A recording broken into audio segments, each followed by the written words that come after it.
You have 68 wins. You cannot 69 Nina. Hey everyone, it is the center of attention, Brittany Brooks, and you are watching Simply Reliable Studios. Come on over, Seth. I'm being see, earlier I said something stupid to him, and now this is my receipt. Okay. Sabu's just sabotaging you. Yeah. He sure did. Yeah, he's taking over. Hijacking is a better word. You're right. Good luck. What up, everybody? This is the People's Babushka, and you are watching Simply Reliable Studios. Shout out to Simply Reliable Studios making their Symphony debut, sponsoring this match and the entire Dragon Kai demonstration. What's up, everybody? It is the hottest flame, the realest Hogan, the bionic baddie, Kiera Hogan, period, and you are watching Simply Reliable Studios. Say his name and he appears. I believe in Noah. I believe in Datula. The Meltzer of the multiverse. Who the fuck wants to compare themselves to another? How much of a mark do you have to be? You couldn't even pick a professional athlete. You went with a fucking journalist? Grow up, man. We just want to say thank you to Simply Reliable Studios for voting us as Tag Team of the Year. Of course. Because you know what they say, right? If you can't swim, you're bound to drown. Tonight, she is sponsored by Simply Reliable Studios from Orlando, Florida. She is everybody's favorite BFF, Izzy Marino.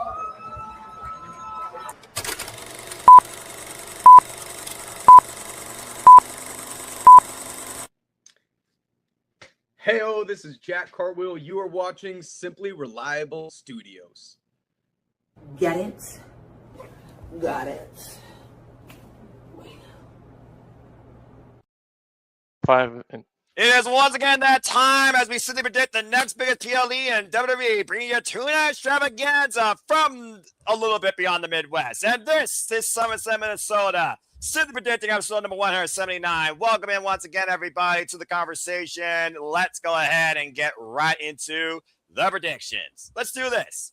Hello, everybody, and welcome back once again to Simply Reliable Studios, as well as Simply Predicting Your Judgment. Noted you guys the YouTube channel. You know what this is. For I am the simple man of the simple brand, the voice of SOS, forever grateful for all things professional wrestling. Damn it. And my name is Noel Foster. So thank you all for tuning in, whether live or on demand. Please like, subscribe, comment, and tell a friend. If you want to dictate the conversation, super chat or PayPal the patch is as simple as that. And of course, your opinions matter too, as well as your predictions. Stay tuned for the forum after the stream concludes, amongst all the feeds on YouTube that this has streamed to, as well as my social medias and the social medias of No DQ. Without further ado, let's introduce tonight's predictors. First and foremost, it is always great to have a reliable source to bring his mindset, as I welcome Mr. Reliable, Walter Cruz, who brings himself forward into the light, a good light for once.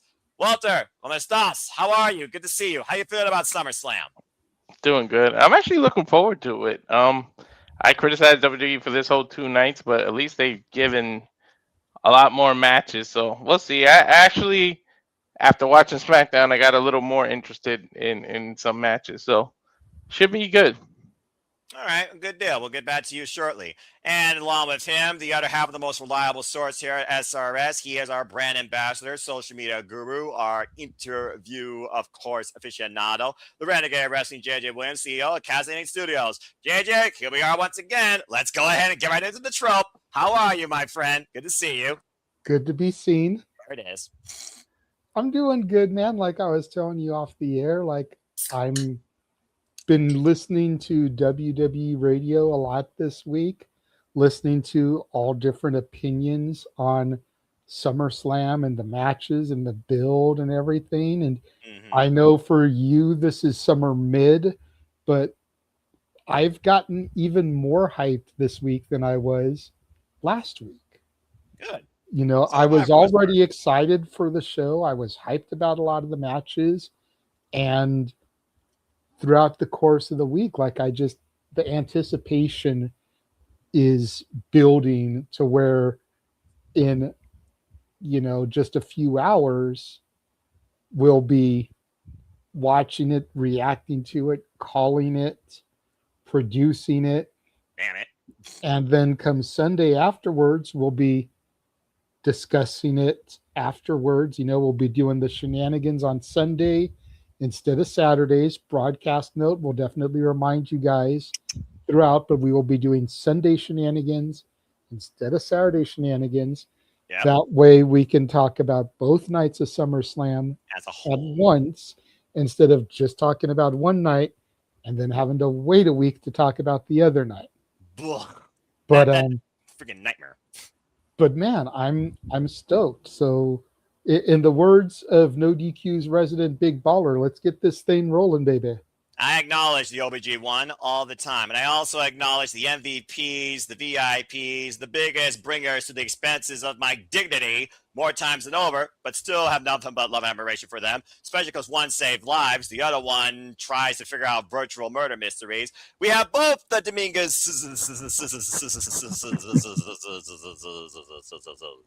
joining us this evening. So first and foremost, the actual lifesaver, Arlene, bit of moment. Good to see you. How are you? How are you feeling about SummerSlam? To be honest, I'm like, meh. I've actually like all about honesty here. Yeah, I've actually was kind of watching SmackDown, but I mean, like, it's because our AC, we've been trying to fix our AC right now, so we're in the process of that.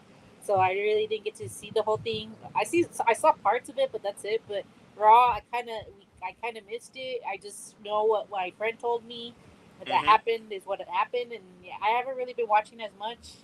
But I'm like, meh. Hopefully the card pays off, and because honestly, like, I haven't really been into it. So we'll see what happens tomorrow.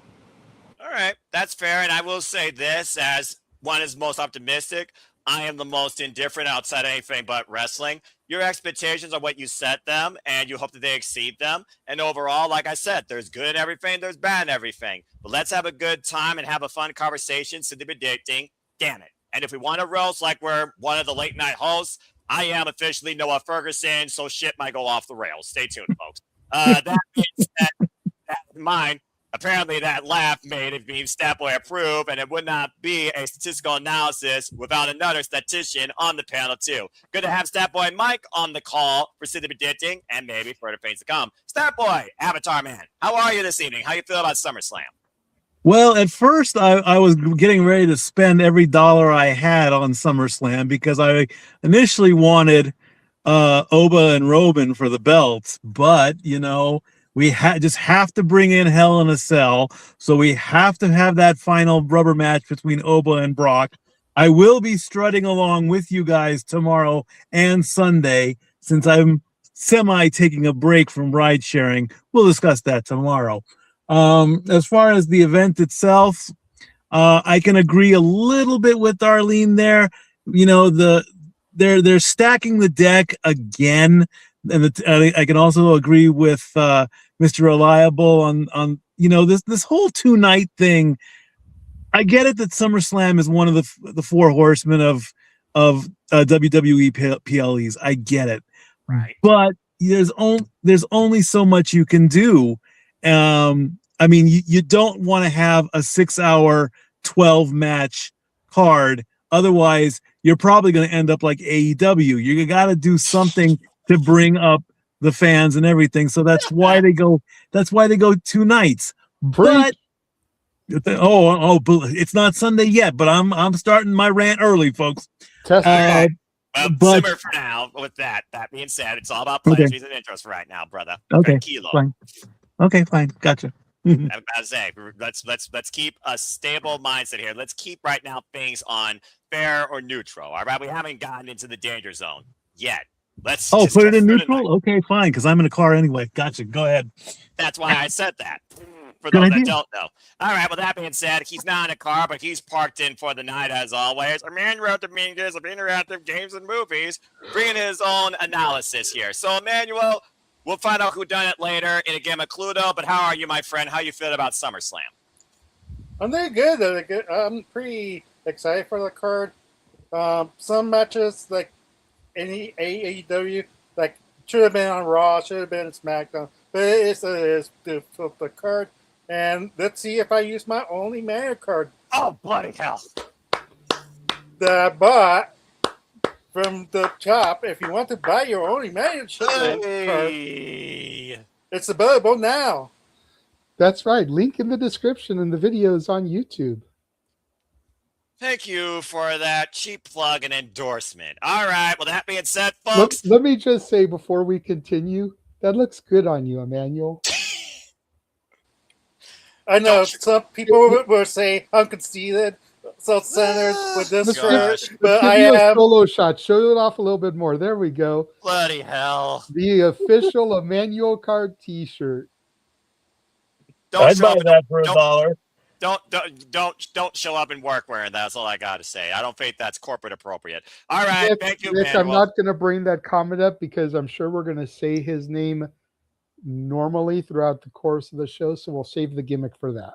Keep the Canadian with half a brain that overkills gimmicks off screen right now and across the border before I ban him from the chat. I'm not in the mood for any crap. Simple as that. All right. That being said, I was in pleasant mood, and then you did that whole thing. And I Nick just had to show his ass. I What just else had to is point it out because I didn't want him to think we're hating by not bringing up his comments, but one of the matches on the show is Danhausen Dom. Danhausen and that gentleman had a segment on Raw that was very controversial, so I'm sure we'll be saying his name when we get to that match organically. So let's just wait on that, Nick. Okay, let's not rush to the shtick. Yeah, about to say, there's a reason you don't run through a red light, you freaking idiot. All right, good job. Now let's go ahead and get into things that I always like to do. Like I said, it is mid. Because some of this is like, what are we doing? And all of a sudden, it's like, okay, this is sudden. And then you got face and face, heel and heel. Where's the balance? You just put more salt on salt versus salt and pepper together. What are we doing here? Someone's going to have a sodium attack. Maybe me. Then again, I'm already on blood pressure medicine. But still going to have fun with this regardless because that's the way I live through this business for the best of times, for the worst of times. And I can go into juxtapositions all night and maybe puns because Walter is rubbing off on me. Also, damn you. But without further ado, City Predicting Panel, City Predicting Community, Simple Level Studios, and No DQ Galaxy, sports entertainers, enthusiasts, and hardcore fans galore, and everyone else in between, including the weird Canadians. Let's get right into it. So once again, this is SummerSlam. It'll be available exclusively on ESPN Unlimited. We will, of course, not be going 3 hours live before the damn show because we're not that nut and foots. We are going to go live probably a quarter before the actual start. That'll be 6 p.m. Eastern Standard Time on each night. Again, if you want to watch along, you got ESPN Unlimited, or you could use us as that blind conduit for your engagement and your entertainment. Again, say yeah to us and no DQ, and stay tuned for Aaron Ritt's review. And as JJ also echoed, our closing weekend shenanigans, recapping the entire festivities. We got 6 matches on tap for each night. We're going to go right down the line in order. And for the bigger ones, everyone will say their piece. For other ones, we are going to leave it to a opening ballot and then a agree or disagree, because not all 12 of these matches deserve a conversation longer than even 5 minutes. But that being said, Walter Cruz, let's go ahead and get right into your fatal influence, because we're going to kick things off with the women. Ladies first. As Nikki Bella's back in in-ring action, Nikki Bella teams up with her sister, Brie Bella, and Paige, the former WWE Tag Team Champions. Taking on Jessie Jane, Laney Reed, and Fallon Henry. Fatal influence, of course, 2/3. They are the brand new WWE Women's Tag Team Champions after seizing the gold at Saturday Night's main event. And, of course, with Jessie Jane's help after they tried to pull tomfoolery twice, but it didn't work this time. And Nikki Bella, again, was the catapult to Paige's homecoming that led to the WTF of Paige and Brie having quite a run, actually, with the tag straps. That being said, there could be something else forward out of this match beyond golden intentions, if you catch my drift. All right, without further ado, let's go to Walter Cruz to kick things off. Hello, Mono. So what's your thoughts on this women's the 6-woman tag team match? I call it trios match because it's less print. It's also easier to say. Just saying. What do you think? What side you got winning here? Go for it. If I'm being honest, out of all the matches that are scheduled, I think this one's the most predictable. I think Fatal Influence is retaining, and I think it's more about the aftermath because I think the Bella twins are going to turn on Paige, and they're going to go heel, and then Paige is going to go solo on her way because Nikki's going to blame her for stealing the tag title, stealing her spotlight, being with her sister, got on this run, and she had to She had to deal with it while she was injured, and she never got to defend those titles, and she couldn't keep it long enough for her to come back, for her to defend it with her sister. They're gonna blame Paige. They might not turn on this night. They might wait a couple of weeks, but I say do it there. So I think it's more about the aftermath. So retention, but Bella's are gonna turn on Paige. So you got Fatal Influence winning this trios match. All right. Well, with that angle aside, this is just a 6-woman tag. No golds on the line. But Walter has set up Fatal Influence for the win. Now, does anybody, and I mean the opposite of that, does anybody have a disagreement in Fatal Influence succeeding? Going once. Disagree. What? Really? All right, Stat Boy, go ahead, claim your piece. Why you got the Bellas and Paige winning with Fatal Influence are the future, and the future needs to be now in this women's division. I'm just saying. Go ahead. I agree with the storyline that Mr. Reliable just said. I can see a turn. I can see a sneak attack. My only disagreement is let them win first and then save it for night 2 or maybe even Raw. So I will agree with everything but the outcome of the match. The turn will happen, but I don't see it happening tomorrow night. That's all. All right, fair enough. Well, hey, it's 50-50, so there you go, folks. You got both sides of the coin, but it sounds like to me the biggest X factor is where's Paige alignment going to be? Because Fatal Influence, they aren't breaking up with each other. I guarantee you that. They're not that crazy this soon, I would hope.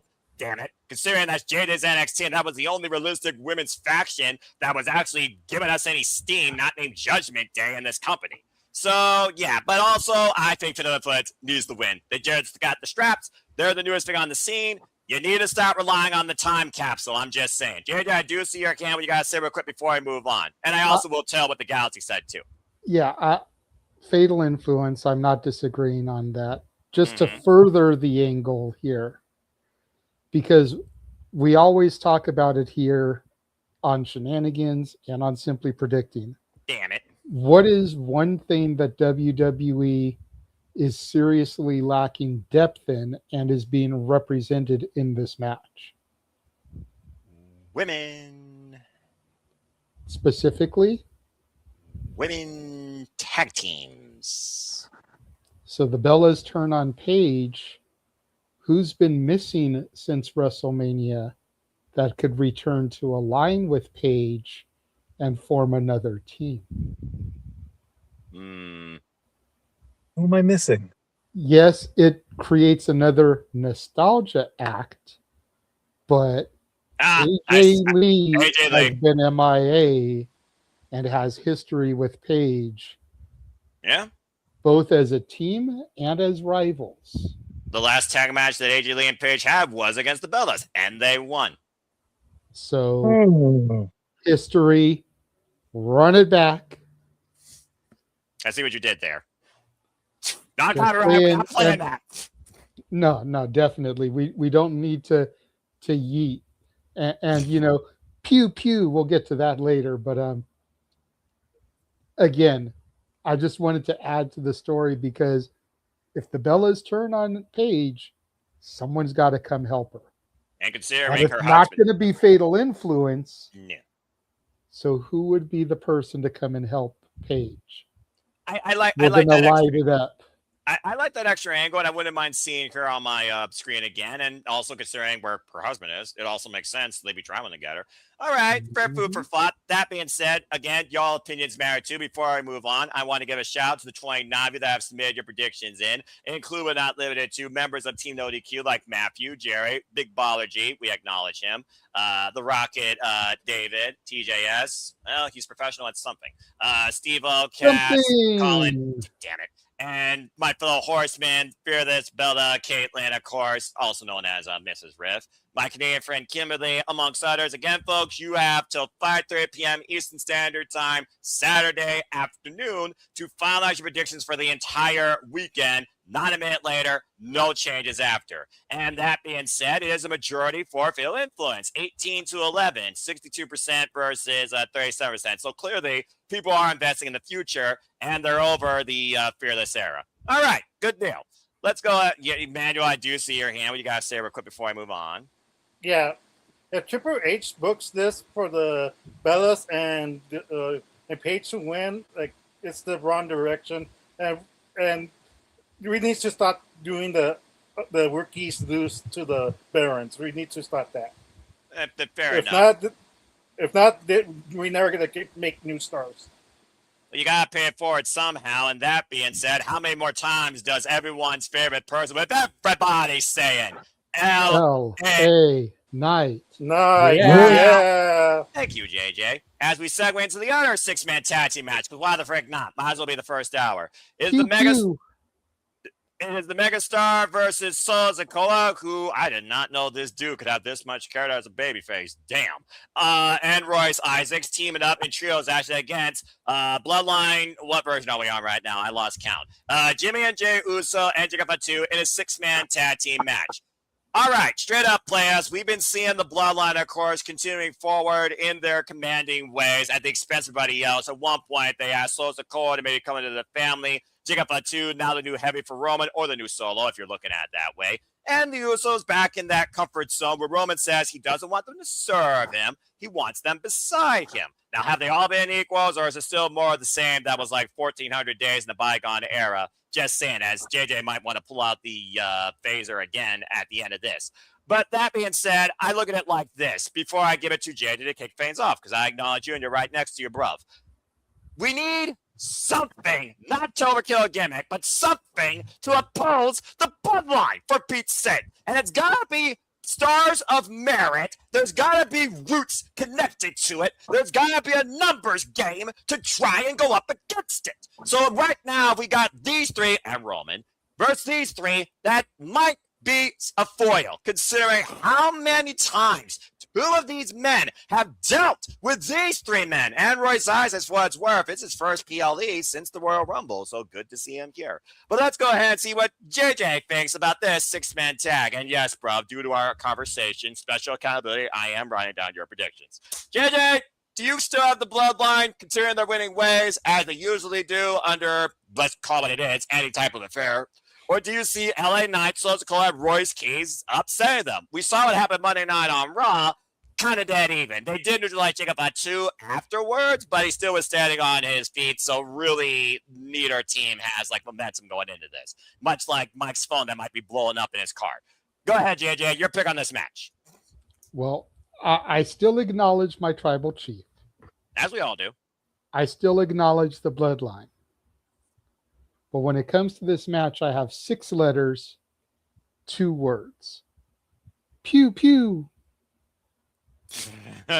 I've got Royce Keys, not Royce Isaacs, Solo Sikoa, and L.A. Knight. Yeah. Picking up the victory here. All right, and that's not an insult. That's just JJ's prediction for tonight. All right, let's go around the horn. That's not a prediction. It's a spoiler. Well, let's see if everyone yas or if someone says nope. That being said, it's for LA Knight and Company. Does anyone disagree? Going once? Disagree. All right, well, you disagreed last time, so Walter will say his piece this time because he hasn't had a counter argument. So, Walter, why do you disagree, and why are you going with the Bloodline? I'm not sure if I trust Solo fully. And I think that he got over as a face, but he might still be an undercover agent. But I think that might have been the original plan, but now that he's getting over, they might pull it back and say, we need to keep you face for a little while, and then JJ would be right. But for some reason, I don't fully trust them. I feel like the Bloodline is going to win this. And for Roman to end up well, I don't want to spoil my prediction, but you got to make the entire Bloodline strong, look strong. Like, why would Roman keep carrying lackeys that are going to keep losing behind him? Like, eventually that'll cause a rift, not Aaron, in the Bloodline. So I just feel like the Bloodline needs a little more. I'm just trying to think who the hell will take the fall. I guess Solo would take the fall out of all of them, but I don't know. He might be an undercover agent. I don't trust Solo fully. Well, considering his past, I don't blame where you really try to take everything the tribal chief was and had. But again, does the past repeat, or does someone build a new future? How you'll know. All right, with that being said, nice counter argument. Before I give it Arlene for further thoughts, I will tell y'all right now, according to the 29 that I've submitted, it is 2-1 percentage-wise in favor of, damn it, the Bloodline. The Bloodline right now at 65% versus Royce Keys. By the way, thank you for that, JJ. Botch on my part. I'm tired, folks. Give me a break. It's late here in the Midwest. I'm in Toledo, Ohio. And 35%, of course, in favor of Royce Keys. I fixed the name. LA Knight and Sikoa. Before we move on, Arlene, what do you want to add to what was heard out of these two? And what side are you on? I want LA Knight and Solo and Royce to win. But talking about who we shouldn't be trusting, I don't know if we should be trusting Jacob. He seems to be doing his things on his terms. So if anyone should be questioning about their loyalty, I think I would be more about questioning Jacob Fatu's loyalty than Solo Sikoa's loyalty. If I'm being honest, at least that's my opinion. I think I would question more Jacob because he seems to be doing his own thing where he's like, I'm not following your guys' orders, at least the Usos' orders, so he's following Roman's orders. But who's to say that maybe Roman's tired of the Usos always losing and getting rid of them and just creating his own faction, which is Jacob Fatu. Just saying. You can still have the bloodline, but get some people who are dead weight out and create a better bloodline. All right, Arlene, that's food for thought, looking at both sides here. And JJ, I did see your hand up real quick. I acknowledge because you did start things off as we move on from this match with your closing post remark following that. Again, it does sound like we're sensing an imposter among us on both sides here that could affect the result and could affect particularly the bloodline as we know it. So with that in mind, what do you want to add before we move on to our next match? I was just going to remind Arlene, don't forget that Jacob is there because he lost to Roman. Not because he wants to be there. He's there because he's forced to be there. So that plays into why he acts the way he acts, because he doesn't really want to be there. Or does he? How much does he like this power? Things to think about. There might be more than meets the eye. I don't know. I don't know. All right. Well, that being said, I do know this. I'm still going to go with LA Knight, Royce Keys. Got to get used to that. And Solo Sikoa for the win. If nothing else. Powerhouse Hobbs. Shit. Well, I mean, I would, but Powerhouse. To the people that only know WWE, I respect them if they only know him by that name. They're like, who's this guy? His name is Royce Keys. Just saying. But yeah, I could give you all the history, and maybe I will do that during this match on our call tomorrow. Stay tuned. All right, that being said, I like the fact so far these trios matches have had polarizing arguments. I think we'll also have a polarizing argument, whether you cry a river or look to the sky, will be the Women's Heavyweight Championship. So let's talk about Liv Morgan. Liv Morgan versus Io Sky. Sky for the WWE Women's World Championship. Of course, Io Sky ascended to be Queen of the Ring. And as far as we know, Liv Morgan, she might be cursed. Pretty much, though, ever since Night of Champions, we've seen this back and forth of Io Sky, Liv Morgan attacking each other. So much to the point they really have gone after one another on multiple occasions. That Io Sky's involvement against Soruka and Raquel Rodriguez for the Women's Intercontinental Championship and Liv Morgan and Roxanne Perez's interference, it allowed Raquel to win the gold. So 2/3 of the women of Judgment Day are currently champions, and they're the former WWE Women's Tag Team Champions. I think that's some crazy stuff. Now, whether or not you still call one Kevin Nash, the other one Shawn Michaels, that remains to be seen. But Roxanne Perez might be an X factor. And again, it took both women of Judgment Day getting involved on Liv Morgan's behalf for Liv Morgan to win this title back at WrestleMania against Stephanie McMahon, and she has not defended it since on television. But that in mind, as we approach WrestlePalooza and Arlene's phone blew up, it's also one of those things that last year it was Stephanie and Io that determined a vacated WWE Women's Heavyweight Championship after Naomi got pregnant. Congrats to her and congrats to Bianca Belair. Hope both of them are doing extremely well. With Cinema Kirby announced since WrestleMania, that also be an unfinished business ever since that heated face-to-face, and we haven't seen La Primera since. Is that the plan? Does Stephanie McMahon come back for revenge? Does she wait till after the fact? Does Judgment Day get involved on Liv Morgan's behalf? Again, or does the genius of the sky rise to the occasion and ultimately be the biggest babyface of Monday Night Raw? again, since Mommy isn't there. They have not been the same since they went to different brands. But SmackDown needed some sort of foundation, and they're still looking for it. Talk more about that later. Let's go around the horn and see what y'all think about this. I think it's only fitting because it's a women's championship match. We literally start with the queen of SRS, outside Ash, and, of course, Tatilla. Arlene, you're on the bubble. Liv Morgan or Io Sky? Where does Judgment Day fall for you and your prediction on this championship match tomorrow night? If anyone says Liv Morgan, I'm going to be questioning you why. It's Io. Move on. Let's move on to the next match because I don't see Liv Morgan winning this match.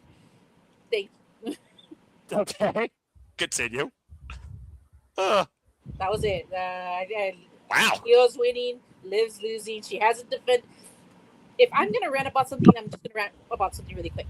Liv has so many people that she's pissed off. And out of the 100 days that she's had the title, they couldn't get the people that she's pissed off already. Alexa Bliss, she eliminated her from the Royal Rumble. Nikki Bella, she's attacked her. You're telling me you couldn't get anybody to face Liv Morgan in those 100 days? That's my rant. And that rant was probably Statboy approved, I had to guess. Thank you, Arlene. Okay. I love raw emotion here. That's why I do cinema dictating, so people can speak freely about what they truly mean without being on someone's payroll or being judged here, damn it. Thank you, Arlene. That being said, the opening ballot was for Io Sky, new champion. Now, since this is a bigger marquee match because it is a world title, I do think if everyone has different thoughts or a different polarizing prediction, they should say their piece. Now, Emmanuel, I did see your hand. I already see you nodding your head. It sounds like you're either agreeing with her or disagreeing with her, so I figure we'll do the Arlene's first, then see if anyone else has anything to add. So, Emmanuel, do you agree with your sister? Yes, folks, they're siblings. Or do you counter-argue that and have Liv Morgan retaining? No, I actually agree with my sister. That's a rarity. Yeah, that's a rarity. But I gotta say this, like, that'd be an interesting story to see once Raquel was the only one holding the title. Does Liv lose her spot as the leader of the Judgment Day, or is Liv gonna still be in control? That's the narrative I want to see this coming SummerSlam. If not, then this is just a waste of time. Find out next time on Dragon Ball Z. Subscribe to Data Son Gozuku's YouTube channel. Thank you, Emmanuel. Okay, that being said, the ballot has been opened, though, for Io Sky new champion. Does anyone have an opposite prediction before we move on? Because it sounded like this was pretty simple. Going once. Disagree. Going, really? The same two people. This is interesting. Well, Walter, you disagreed first last time, so Statboy, you can disagree first this time. So why do you have Liv Morgan retaining? Because she has been featured in WWE Unreal Season 3, which I have been watching on Netflix. Shameless plug. Here's the thing. Although it is true... Yeah, exactly. Although it is true and very well said on the rant, Arlene, well done, and well said on the stat work and all that. You're doing my job better than I am. God bless you for that. Here's the thing. She is going to hold on to that title. I love Io. Io is a great superstar. She's an even greater champion, but I don't think she needs the title right now. Now, if you want to be the cheap way out and do the dusty finish or whatever, or have Io win by DQ, that's something else. But that's not in play here. I'm saying that Liv keeps the belt by way of shenanigans, or by some miracle she hits Oblivion and puts Io through something. It would not be right for her to lose the belt, leaving only one women's title in Judgment Day. So there's that as well. I think she's probably going to hold on to it till about Survivor Series.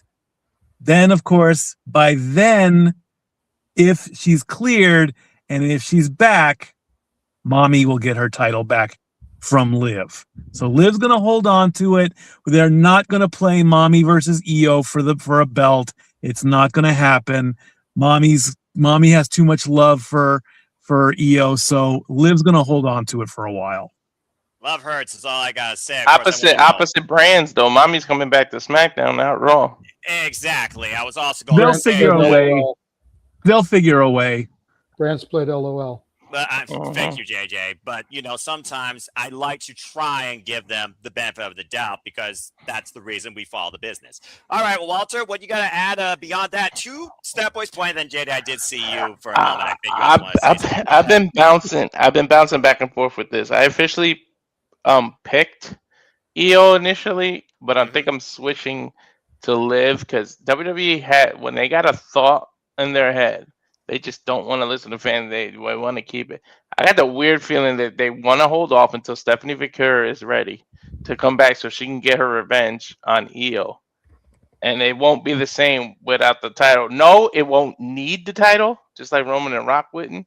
But I just feel like Stephanie's been out a while. And I saw her at the Comic Cons. I saw her she's not wobbling or anything. I think she may be close to being ready to come back. Yeah. So I think they're going to let her retain the title so that maybe the next night on Raw, or wait, this is Saturday or Sunday? It's Saturday. Oh, so the 2 days from then, Raw, maybe Stephanie can interrupt the Judgment Day celebration because they're going to celebrate the IC title win and they're going to celebrate retention, and then Stephanie could come out on Raw because you don't want too many returns at SummerSlam because I'll save it for later, but I think something's going to happen with the Sami Finn Balor thing, and you don't want two big pop returns in the same event. All right, fair enough. I will just say this.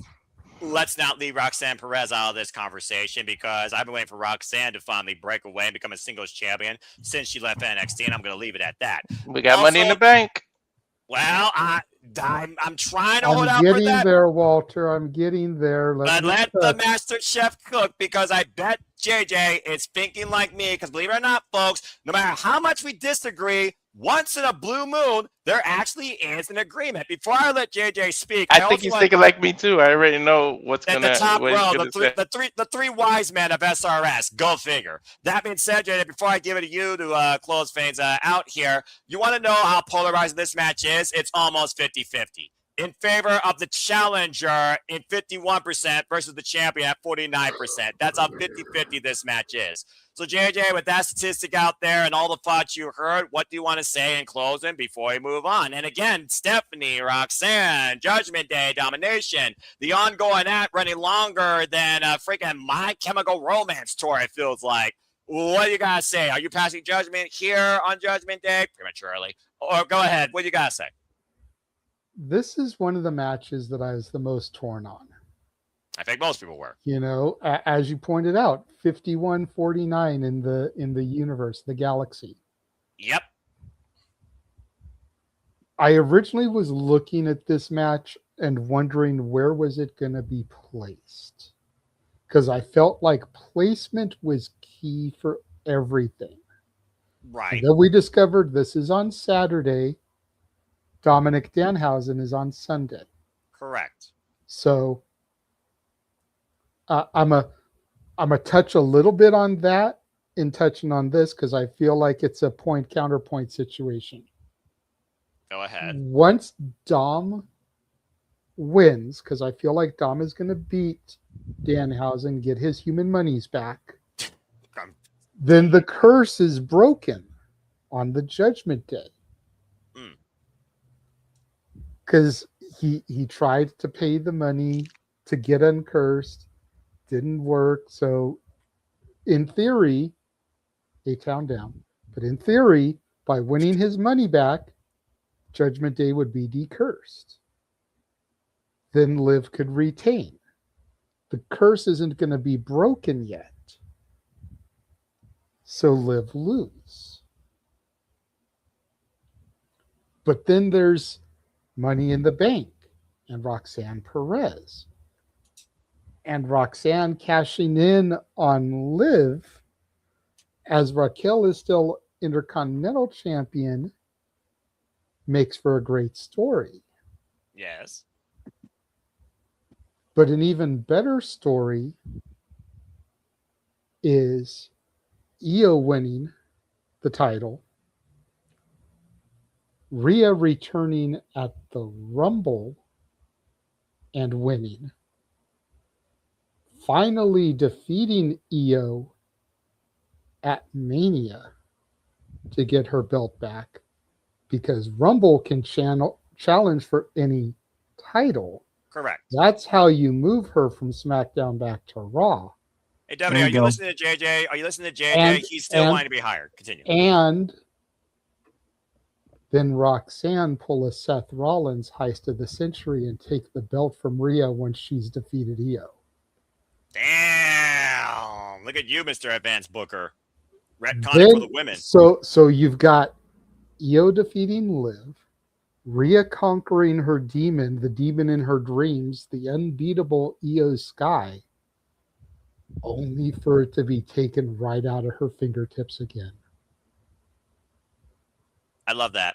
I really love that. And then So that is worthwhile. put me down officially for the genius of the sky. JJ, I wasn't thinking that Despite far. despite the fact that I'm sitting on Liv's face literally as we speak right now. So We didn't think alike because I do have a Liv Morgan blanket. I was thinking the opposite way. You have Roxanne win the Money in the Bank. Obviously, Liv is going to assume she's going to wait to cash it on whoever the interim or the actual champion is. She's going to keep pushing Roxanne. Oh, we can't wait for you to cash it in. And instead of doing that, she's going to cash it in on Liv and win the title off Liv. That's why I feel like you keep it on Liv, and Roxanne can break away from the group and be the star she should be. That they're not letting her be, and I think you do it that way. But either way, Roxanne should be the Money in the Bank winner, if not Chelsea Green. Well, we're going to talk more about that later in a ladder match where I only care about one participant, but I think my business mind is going to be with who brings the most money. But anyway, Emmanuel, I love the fact, by the way, that we were able to get everybody to say something about the Women's World Championship. Yeah, there's two. All right, it's been about 40 minutes. I'll allow it. Emmanuel, we got to say real quick before I move on, because I'm just going to say this. I'm going with Io Sky. I need a champion that fights. Liv Morgan, let's see her lose her damn mind and her extensions. Truly go off the deep end, worse than Lindsay Lohan when she was on a bender. And let's freaking see what happens when Roxanne Perez, Stephanie Valkyria, and Io Sky are fighting over this championship or Money in the Bank. And Money in the Bank also gets involved in this championship. But that's my take. Emmanuel, we got to say real quick before I move on. Two things. Missed opportunity for WWE. The Queen of the Sky, Io Sky. Come on, WWE. You had a player and you did not capitalize it on a teacher. Shame on you, WWE. Creative. Number two, expect Stephanie and Soroka countering Raquel and Roxanne. There's the six-woman tag on Raw. Yeah, six-man woman tag on Raw, and that's how Liv loses the title. She's all left alone. And she gets her rematch like 2 weeks later. All right, fair enough. Well, Sven apparently is going with Liv. And again, like I said, I don't know if JJ's cooking better than the Swedish chef. Yep, he swayed it. Somehow, all the talk we just did, it's dead even right now, guys. And someone else just put in the predictions. It's 50-50 for this championship match. Good luck to both women. I just changed I just edited my response now. No, I changed it to Liv because I originally had Io. What are you saying, JJ? Look above you. What? Oh, wow. Well, thank you to the 99 of you. Again, it's about them, not about me, but I just keep going along the typical mean. But thank you, everybody that's tuning in. 100 people watching us predict SummerSlam. Shout out to you for your hard work. What's next, sir? Well, I think we go from the women to what is pretty much my most excited match of the night. The question is, who's the most traditional when it comes to talking about the ring general Walter, aka Gunther, versus the former SmackDown GM, the National Treasure, and the former NWA World Champion, TNA World Champion. I'm, of course, talking about Nick Aldis. And the first time ever one-on-one matchup. Let's freaking go. All right, careful. Straight up. I'm going to cut you right here. Be careful calling Nick Aldis a national treasure. Nick Cage is going to show up and try to steal him. Yeah, good luck with that. Mickey James will kick his ass. All right, let's get back to this, shall we? Straight up, though, Nick Aldis, this is the dream. He's been working for this his entire life. Mickey James even has talked about this on multiple interviews with or without him. Recently on the Chris Van Vliet, he knows this is his one big shot. You only got one impression. This might be his last match, especially against somebody called the career killer. The Reign General Gunther has been stagnant ever since killing the careers of Oldberg, AJ Styles, and John Cena. Not in that order. Got a win at WrestleMania and came out with butt kiss for the undisputed WWE Championship. Boston, I kind of hope so too, but I also feel like I don't know if you need more, considering, again, what this is in context for the professional wrestling fan or a traditionalist like me.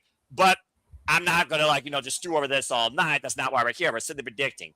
If Gunther is going to restore this identity as career killer and bring any merit to him as a championship caliber challenger, he has to defeat the former NWA World Champion. I just don't know under what extremes. Do you incapacitate him? Do you take his head off? Do you powerbomb him into oblivion via ref stoppage? Or do you do a shenanigan, dusty finish and somehow get another rubber under some sort of Queensberry rules of boxing, but not boxing? I don't want to say that this match could be throwaway in context because I want it to mean something bigger for both men. For Nick Aldis, I hope he gets everything that he wants. I hope this is the biggest exclamation point in his career. For Gunther, I want him restored back to the ultimate Reign General that I know him to be with the undisputed WWE Championship, the one accolade he hasn't had. Straight up, though, I'm going with the Reign General, but this is my most excited match of the night for Saturday night and maybe my match for the weekend because I cannot wait to see how these two men go in a WWE ring to tell a story, but demonstrate why they are two of the best in this game in their craft. Two of the best out of Europe, by the way. Gunther for the win, and I'm saying the ballot at that. Does anyone have anything further to say regarding this? JJ, I do see your hand from one traditionalist to another, because you could also talk about NWA and Nick Aldis' roots, but you also know about the career development of Gunther. What do you got to say regarding this match?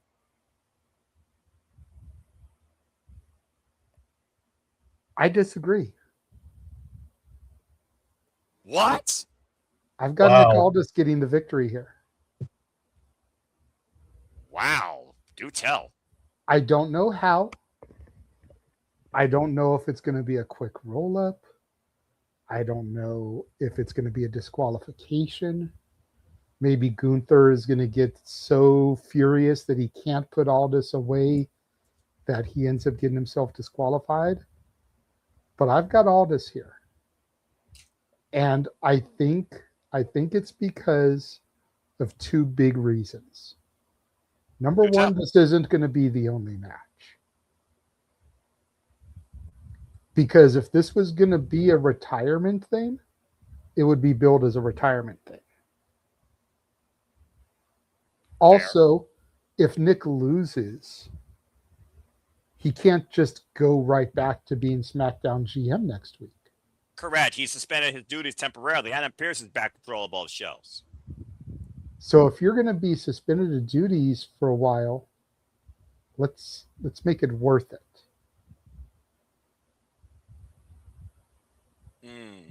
And I know we're in Minnesota, not Michigan, but you kind of touched on this when you were giving your little setup. I call this the lose yourself match. This is Nick's one shot, one opportunity to seize everything he's ever wanted in one moment. In front of his family, in front of his kids. This is something that they talked about a lot on WWE radio this week. Nick Aldis, for the career he's had, doesn't have the career that his wife does. That's correct. A lot of his career was actually kind of suspended, if you actually think about it, during his time. So this gives him the opportunity to show up and show out in front of his kids. And let his kids see what a badass dad can really be. Not just a smart ass, but a badass. And the best dressed man. So I say Nick gets this one. Then we'll get the rematch, which will go to Gunther, of course. But it'll come cheaply. You know, Nick should have had it. Wants one more shot at Gunther. Put the career on the line. Wow. I didn't think nobody here had the gumption to even think of Nick Aldis, even in a disqualification type setting, because I almost wanted to...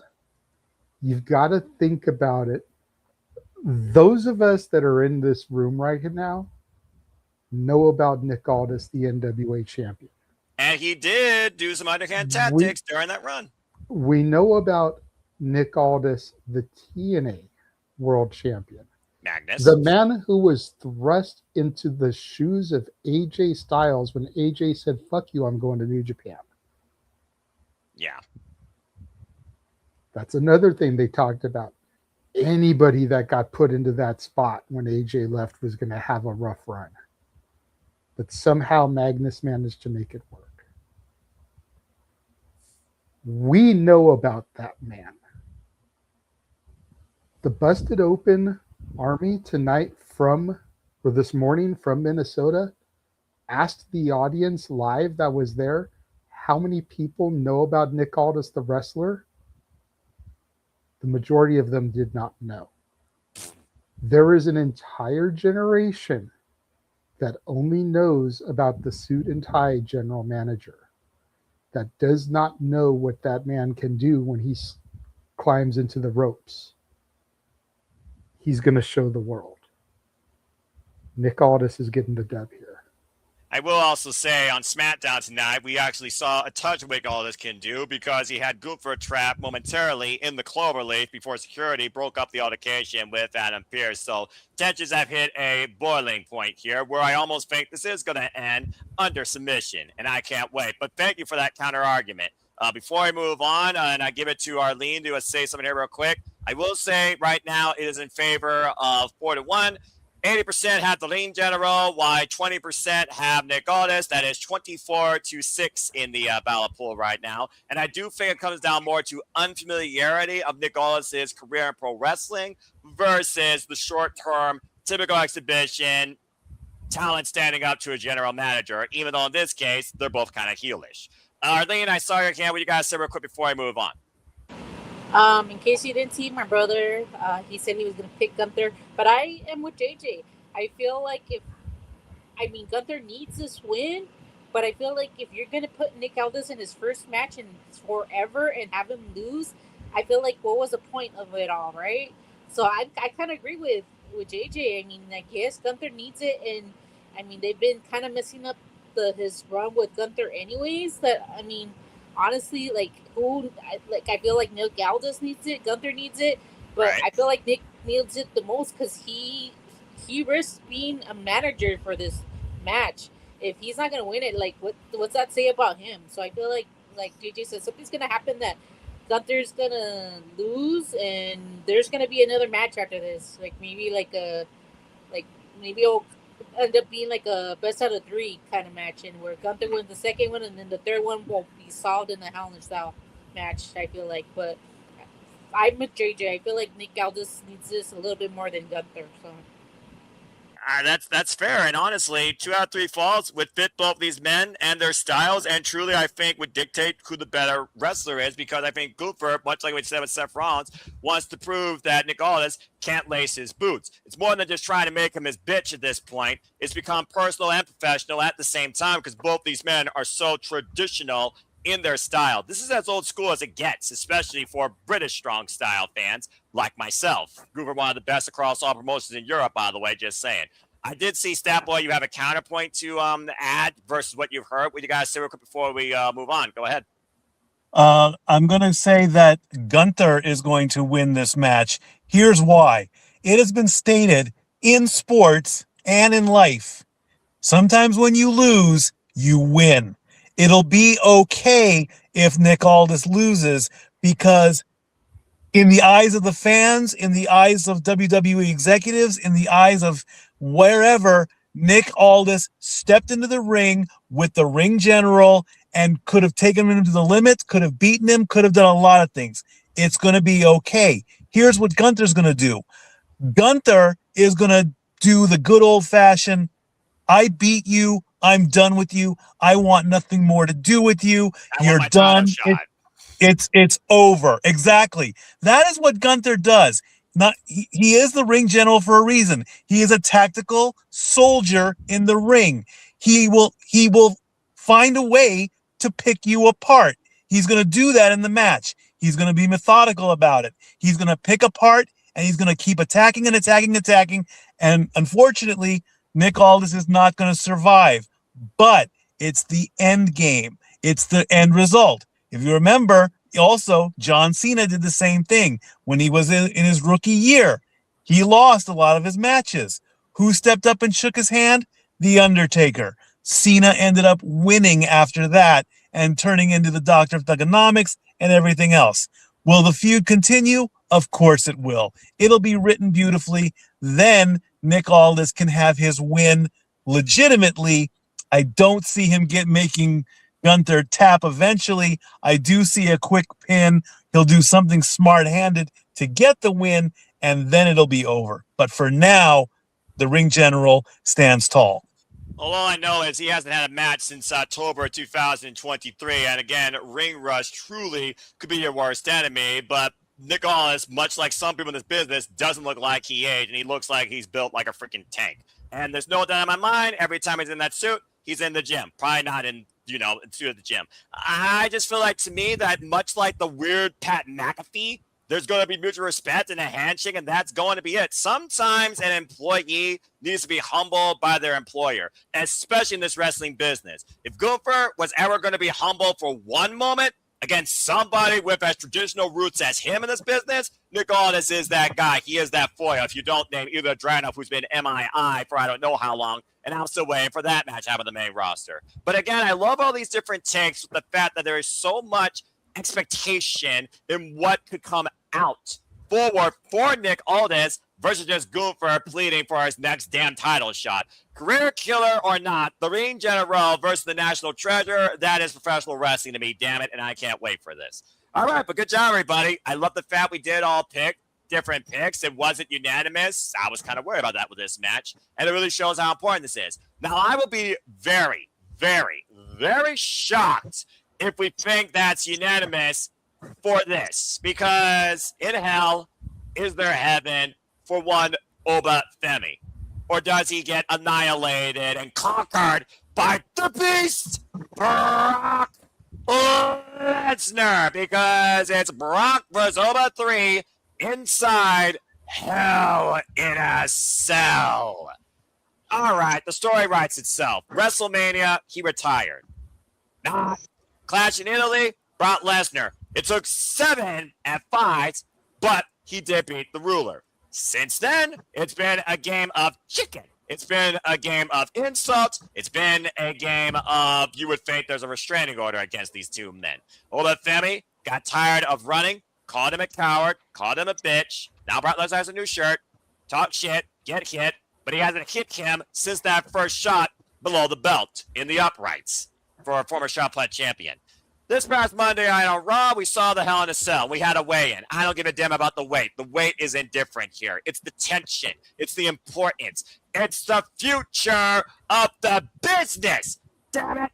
And that being said, Oba Femi was locked inside the cage by Brock Lesnar and Paul, blah, blah, blah, blah, blah, blah, blah. Both men flipped each other off. Brock walked up the entranceway while Oba Femi destroyed fake policemen, because if you do that, you're going to get freaking taken to jail. I don't think a felony is going to occur here, but I will say this. I'm going to take Statboy's job real quick, because guess who's going to start off this match? It's going to be you, Emmanuel, because you haven't started one yet. There have been 2 Hell in a Cell matches in Brock Lesnar's career. This will mark his 3rd. Those 2 were against The Undertaker. He won both of them. We are here in Minnesota, the stomping grounds of what was the Beast Incarnate, all collegiate, all-around amateur wrestling NCAA athlete, on this university campus alongside the likes of Shelton Benjamin. This is not about the Vikings going to the Super Bowl. This is about Oba Femi being secured as the future of WWE and adding more of a taste of things to come following the WrestleMania post-scrum, if you get what I mean. Talk more about that later. So that being said, does Oba Femi finally rule over the Beast Incarnate once for all inside the Devil's Playground? Or does Brock Lesnar remind Oba Femi you are nothing more but a mortal, even inside the Devil's favorite structure? Emmanuel, you kick things off, and damn fucking right one's going to say something about this, I feel like. Because when it comes to Oba Femi, I'm going to say this right now. Not that I'm going to be the devil on Emmanuel's shoulder. If Oba Femi loses, we blink. Emmanuel, it's on you. Do you have Oba Femi or Brock Lesnar and Oba versus Brock 3 winning the rubber and maybe finally playing one or the other to rest in their freaking future endeavors once and for all? Man, how did he screw up this plan with Gunther? I mean, he became the career killer, and then they fumbled it and lost in the 10-yard line before the touchdown.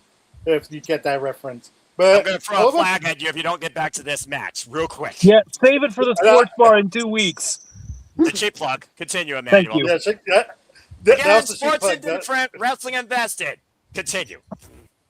That was a cheap plug for Mike for the Sunday Night Football. Anyways, Thank you. Go on. Yes, it's gonna be Oba Femi who's gonna win this. There's no reason for Brock Lesnar to win this. It'd be a shock and befuddling if he does win. Then his career is gonna keep going. Like at this point, still become a part timer. What was the point of Oba winning the WrestleMania only one time? It'll be a huge setback for Oba Femi. Let Oba Femi finish this feud because we're done. We're fed up with the storyline as well. There's no heat, sadly, because Brock is buried there, and he's more of a character than the beast that we know that he used to be. So, sadly, sorry, Brock Lesnar, you're gonna retire on Sunday, right? Or is it Saturday? It's Saturday. Okay. On tomorrow, you're going to be retiring. And I hope you enjoy your time with your wife, Sable, and that farm that you have, and never come back. And leave his history in the memory because he did it all. He defeated the Undertaker's streak, and that's what we got to remember most of him by, how he did for the industry and how he conquered it so young and so fast, so dominant that we even go, man, do you remember when Lesnar killed John Cena that night? I do. I still watch that match over and over again. So does Pepperidge Farm, but that being said, don't open a time capsule because you don't ride in a DeLorean. You got Oba Femi basically winning this and retiring the beast permanently. Yes. All right. Good man. About to say, if I give Emmanuel the mic, he's going to go down the entire time when I brought Lesnar that they did in 3 minutes after Paul Heyman cried on screen about how important that beast has been to WWE and to that man's namesake as a friend. Again, the king of pops, the king of moments, kayfabe, acting. Why Paul Heyman doesn't have an Emmy? Figure it out, Hollywood. Okay, he has a little Femi winning. Now, look, I don't think anybody here, even drunk, is going to say Brock Lesnar's going to win this. But I do think we all have our own justification on why Oba Femi has to win this because of the potential and because of the what if of what we think the next big thing in WWE is. Yay, this is your NXT. This is proof whether or not your NXT actually builds the future. Just saying. I'm going to you next to get your thoughts on this. When it comes to Brock Lesnar, he's the guy that you just can't seem to put down. He's bigger than the boogeyman. He's more immortal than freaking Hulk Hogan. I said what I said. That being said, Brock Lesnar, though, for all it's worth, he does get back to the business. When it comes to profit, he has a special attraction. Now we got him inside Hell in the Cell for the first time in years against a person that literally could be a rival or an equal. But again, how many times do you run it back in such a short span, call yourself retired, and you're not retirement, LOL, in this wrestling business, before you pretty much make the future feel like nothing more but a dusty relic in the present? What do you got to say regarding this Hell in the Cell match? This is going to be epic. I do agree about that. This is one of the matches I am most looking forward to this weekend. I do agree about that. I don't want this to be a quick match. I do agree about that. But it doesn't have to be an overtly long match either. Mm-hmm. This match should go about 12 to 15 minutes. I'm looking for the 15-minute soft spot, if I'm being honest with you. Bell to bell. Continue. Yeah. But neither man should go down right away. Whoever wins, it should take multiple finishes to get them. I'm looking for some kind of holy shit moment. You know, I wouldn't say the ring collapse, because I feel that's been a little bit overdone, and this isn't going to be the last match. We've also seen the cell broken through, by the way, too. So, but I feel like we haven't seen that as recently. True. Like, I would like to see, and I know like a spear is a played out trope or something, but maybe have one side of the cell or one panel of the cell weaker, and have Brock go to like suplex Oba and they crash through, and have part of it fall like on the entrance ramp. Yeah. I hear what you're saying. You know, the rest of that side stay up so it doesn't fall on the fans, but just that one panel that would be perfectly aligned with the entrance ramp so it can fall right on the ramp. So everyone can be like, oh shit, they destroyed part of the cell. If the entrance is wider, I think you already might get your wish. I mean, we are talking about a stadium, Exactly. not just an arena. So Exactly. this could all be factored in already. But to the point, it's like, if Brock wins, and I'm not picking Brock, obviously I have Oba. I think everybody does. I wrote Oba down before we got here. But if Brock wins and then he disappears, what was the point in Brock winning? Even if he comes back for WrestleMania at Saudi, because the Saudis are going to pony up money for Brock, of course, what's the point of him winning and not being seen until Mania? None. If Brock wins and Oba surrendered his title opportunity for this, what was the point in surrendering the title opportunity just to lose?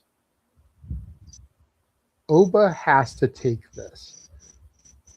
If I had the pin, I would have a double pin. 1, 2, Brock's hand slips off of Oba. The count comes down for 3. Oba still covers Brock. Yeah, it was that close. You know, both men collapsed on the ring, arm over each other, but they're so battered, maybe bloody, sweaty, that Brock's hand slides off of Oba as the 3 comes down so that he's no longer covering Oba. I love that. JD, I'm going to be real with you. As you know, I'm a Shinyan Pro Wrestling fan. I watch New Japan Pro Wrestling. I just saw one of the damnedest matches I can remember. There's a guy named Yuto Ice that likes to get on what he calls a pro wrestling high.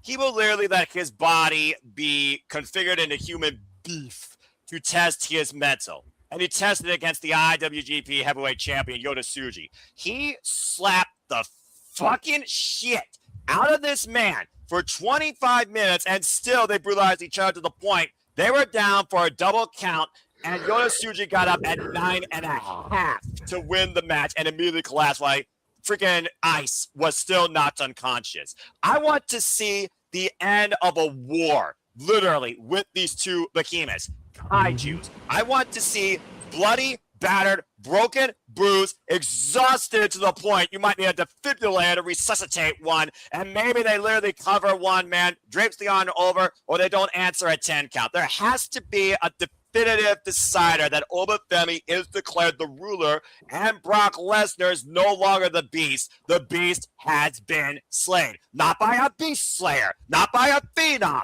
not by some overrated relic of WCW in 1:26. This needs to be the definition of finality or fatality for Brock Lesnar, period. Simple as that. So I gotta see something like that. And Oba needs to go down in history as the man that beat the man, that put the 1 in 21 and 1. Simple as that. Took the words right out of my mouth. And we know that Femi can speak for himself. Period. Mm-hmm. All right. Damn good stuff, JJ. Thank you very much. All right. Well, that being said, it's all over. Walter, is there anything further that you want to add before we move on to what may be night one's main event? Again, I don't know if that was official. Someone on SmackDown, my SmackDown we saw, if you could say the official match card, or if they said, this is official, this is going to close out Saturday night, please let me know, and I'll remove Aaron Riff's freaking man bonus point from the form. That's why it's there, by the way, folks. Aaron Riff's trying to get one up on me because I'm leading. Go figure. Walter, go ahead and say some stuff about this match before we move on, unless the queen of SRS wants to speak. Oba's going to win, but I think at the end of it, while his music playing, Brock's going to look at himself, and you're going to think he's about to take off his gloves and stuff to retire, but instead, I think he's just going to shake Oba's hand and be like, fuck, you got the best of me, and put Oba over, and you just made Oba the future. Like the fact that Brock humbled himself enough to do this for Cody a couple of years ago. Remember when they had the rivalry, he put Cody over. I think he's going to do it again. I remember that. Detroit, SummerSlam. Yeah. You are absolutely correct. He's going to do it again, this time with Oba, and maybe Paul gives him a look like, damn it, and then that's how you get Paul back to go with the vision or something. But I feel like Brock's going to try his damnedest. It's going to be a crazy match. It's going to be back and forth and close, and just Oba's just going to barely win, and everybody's going to think he's going to retire or put his gloves on. Instead, he's going to take one glove off, but it's to shake Oba's hand. It's not to throw it on the canvas, and it's like he's going to put him over and then leave and just like give him the thumbs up or something and leave Oba in the ring by himself to take it all in. And I just feel like you just made the new star. Wow. That'd be a hell of a visual, especially if he was the one to haul up his dead carcass, because what we want to see is Brock Lesnar laying presently dead in the ring. But I do like that analysis. Especially if it's if they do make that the main event, that's how you end the pay-per-view. If you end night one with Oba standing tall and Brock like giving him a clap and making him over, like you would have just made this dude, like seriously, he's already over. But just that next rung up, you would have just done it just by doing that. I'm going to go one up on you. I want to see this go, maybe now with that in mind, WrestleMania 28. They both walk up the entranceway, and Paul Heyman as well with them. The final shot of Brock Lesnar. Goodbye. All right. Well, thank you for that, Walter. Thank you for that, JJ. Thank you for that, everybody. Before we move on to what might be supposedly our main event, I will say right now, it is not unanimous. What the hell are some people thinking? But you know what? Again, crazy things have happened. It's the wrestling business, right? Nothing's 100%, including this. It's 90% in favor of Femi versus 10% in favor of Brock Lesnar. 29 picked the ruler, 3 picked the beast incarnate. So there you go. That being said, ruler versus the beast, the end game, with a bigger budget than the Avengers Infinity War. Well, this is WWE. Maybe not. Either way, this has to be it. Done with this. Goodbye. See you not again. Oba Femi moves on further in his career, ascending to the heavens of possibly the World Heavyweight Championship. Maybe. All right. Good stuff, everybody. With that being said, since we don't know the card order again, I am going to leave the bonus point where it stays. If someone finds out, please let me know in the chat. But let's go ahead and move into the proverbial Saturday night main event. Before we do, I just want to remind people, especially for those that are tuning in, as I now acknowledge the 125 of you. If you haven't already, please like, share, subscribe, comment, and tell a friend. Subscribe. Give us a thumbs up on all the YouTube outlets you see here. Rage of Wrestling, Cassidy Studios, Aaron Rip YouTube channel, of course, and follow us today at SR Studios 24 on the X. And again, if you want to dictate the conversation, super chat or pay for the passions. It's as simple as that. Of course, your opinions matter too. The Petition League forum will be in the comment section once the stream concludes at all the YouTube outlets and all my social media, and also on NoDQ social medias on the X and here on YouTube. Let's go ahead and get into our proverbial Saturday night main event, shall we? Because when you need something so badly, when you've already finished a story, is this need bigger than that story? For one person, maybe. And of course, I am talking about everyone's favorite Homelander cosplayer, Cody Rhodes. As CM Punk defends the undisputed WWE Championship against the American Nightmare, Cody Rhodes. And this match is not number one contender. This is happenstance. These guys have had their own crossroads in their careers, in ring and outside WWE, mirroring all the way back to when Dusty Rhodes, baby, asked CM Punk to mentor and take care of this young man.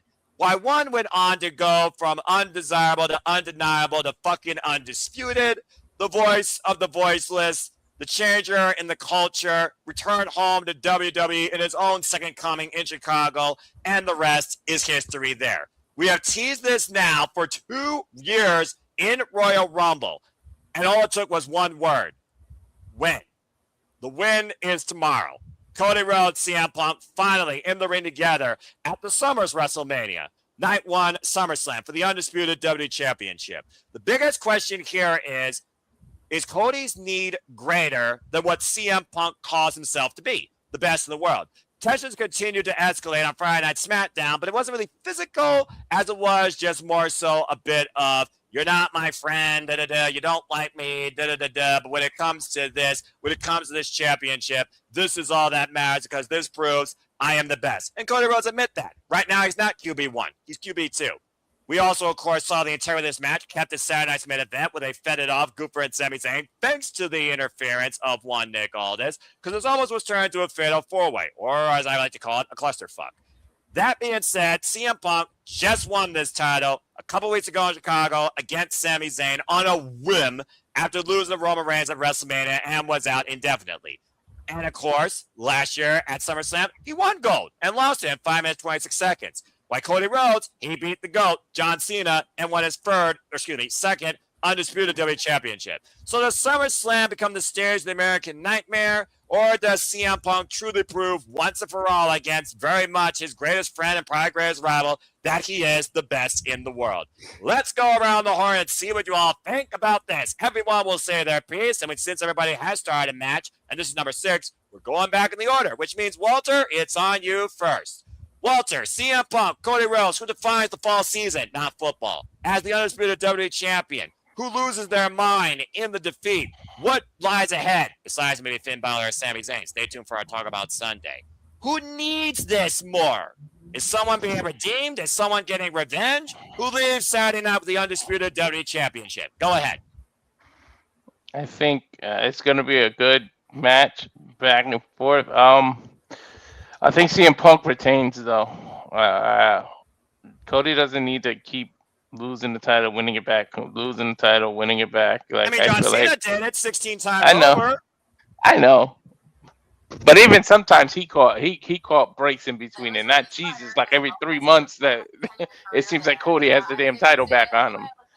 I just feel like it's Punk, and I feel the bigger question is, are we gonna get the heel Cody? And I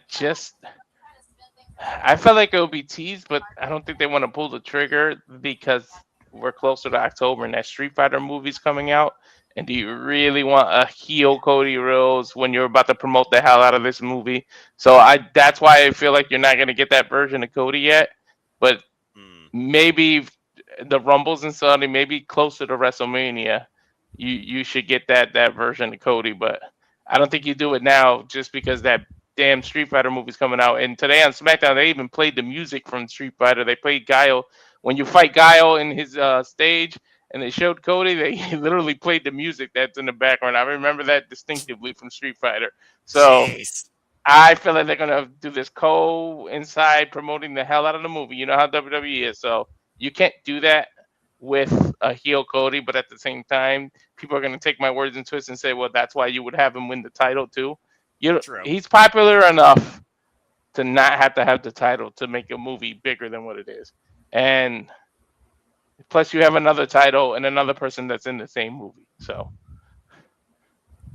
that's fair. And again, if he has a title, he's the superstar apparently. So I guess it does make sense that the bigger man goes in with the championship. All right. That being said, you got CM Punk retaining. All right. Thank you for that. And again, who is the villain? Who is the baby face? Who deserves the happy ending in this story of need and drive for success and being the best? Let us know your thoughts in the comments because, again, this is going to be pinnacle in WWE's fall season, and this more likely could be your Saturday night's main event. All right. Well, JJ, with that in mind, the roots of the Rhodes versus the ride of CM Punk, or should I say the rise of CM Punk at this point? What are your thoughts regarding this? Again, Cody Rhodes, if he does win it, he becomes a 4-time undisputed. I'm just reading the marquee. Don't chew me out. Chew out WWE. He does become a 4-time undisputed WWE champion. But CM Punk has not even had this, I think, full month. And someone can fat trap me on that. So, again, what do you think? This is another one that I'm really torn about because Cody Rhodes seems to be, for all intents and purposes, their new John Cena. Mr. TKO. And Cena never really went long without the title. Nope. However, I think we're getting dangerously close to the Cody heel turn. Mark Henry brought up a good point this morning, saying Cody's been a heel the last 2 years. If you really think about the responses he's been getting, the way he talks down to his friends, the way that he's caused all of his best friends to leave him. Huh. That's a good point. Cody has not been the good guy. But we still perceive him as the baby face because he comes out there and he's kissing babies and he's, showing love to the kids and, the weight belts and everything. Much like I said about Sami Zayn and was proven to be right. I remember about that. him winning the belt and then losing it quickly. And now that he's had that taste of it, that's what it takes to make him snap. Cody is going to come within seconds of taking the belt back from Punk, only for Punk to keep it. And Cody isn't going to get the W at the big show. He's not going to win the belt back at SummerSlam like he did last year. And the fact that he just can't beat CM Punk is going to be what pushes him over the edge. Now, Cody will need something to really help to take him to the next level. But what? Not what. Who? Somebody that Cody has history with. Somebody who Cody has beaten a whole bunch of his guys. You can call this man an advocate. You can call him a wise man. Cody just refers to him as Mr. Heyman. Okay. Hold on, think about it. He's defeated Seth. He's defeated Brock. He's defeated Roman. The Paul Heyman guy that's left. He hasn't beaten Punk yet. So what's it going to take for him to beat Punk? Wow. All right. And I've got a great way to set this all up, too. Because, again, you know me. You know my storytelling. WWE, get at me, at ROWJJ Williams. I endorse you every chance I can get. I know Continue. you do. I know you do, because you love my script writing more than you love watching WWE. You would probably watch WWE Weekly if I was writing the TV. I'll admit it right now, I would be. So, for a few weeks, you have these backstage segments, and you hear a phone ringing, but you can't everyone's like, is that your phone? Is that your phone? Because everybody's got cell phones. No, it's not me. It's not me. But you just hear this phone ringing in the background. And then one day it is revealed that it's one of those old school block brick cell phones in a trunk. Throwback to Paul E. Dangerously. That Danger Alliance. I'm with you. I'm with you. And it's Cody trying to call the old Paul Heyman. Paul Heyman redoes his hair, his ponytail again. No, we don't need to go that far with it. Don't need to go that far, but On the same Cody- phone that Cody Paul Heyman called his dad on. Cody being an old school guy, the three-piece suits, the way he carries the championship like Ric Flair did. Yes. He's calling old school Heyman, to Walter's point, calling the number that Heyman called his dad on to give Dusty that run in ECW that saved their home. Yep, I remember. And that was one of the first things that Cody thanked Heyman for when he first came back. I love this long-term continuity, but I also love this development where we end the chapter on Brock Lesnar and start a new saga, what truly could be called the American Nightmare. I'm loving this right now. But the only way that happens is if CM Punk wins, correct? Correct. And I do have Punk retaining. Right. You know, again, if Cody is going to be gone even for a week or two to plug and promote this movie, right, having Heyman there to advocate for him in his absence is just sheer brilliance, because Heyman has nobody now. The Vision, he doesn't want the Vision. Once the Vision is successful, the Vision should want nothing to do with Heyman because they did it on their own. Seems like they already are. Seth has left Paul when he left the Vision. Mm-hmm. Roman has outgrown his wise man. Mm-hmm. Punk never really needed him. It was more about hanging out with his friend. And Punk even said as much in his Best in the World DVD. Yeah. Cody doesn't really need him, but Heyman is so good at taking that person to the next level, especially when they're a villain. Think about what the reveal of Heyman sitting on the couch next to Roman did for Roman when that whole bloodline angle began. The rest is history forever. It changed everything. Never look So back. to have that phone ringing and ringing and ringing for weeks, and then finally somebody answers it. You know, maybe Heyman finds it because he just happens to be backstage and he hears the phone ringing. And he opens the crate and sees the old brick phone. Oh my gosh. Ooh. And then you get this, hello, we need to talk. Instead of what you want to talk about. Or Paul Heyman's like, and just comes in out of frame, be like, what do you want to talk about? Don't do that because then it gives away who's calling. True.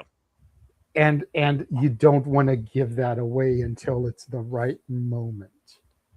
Damn you, JJ. Now I'm going to be disappointed if they don't do this shit. I'm sorry. What WWE could do if they were creative in their booking.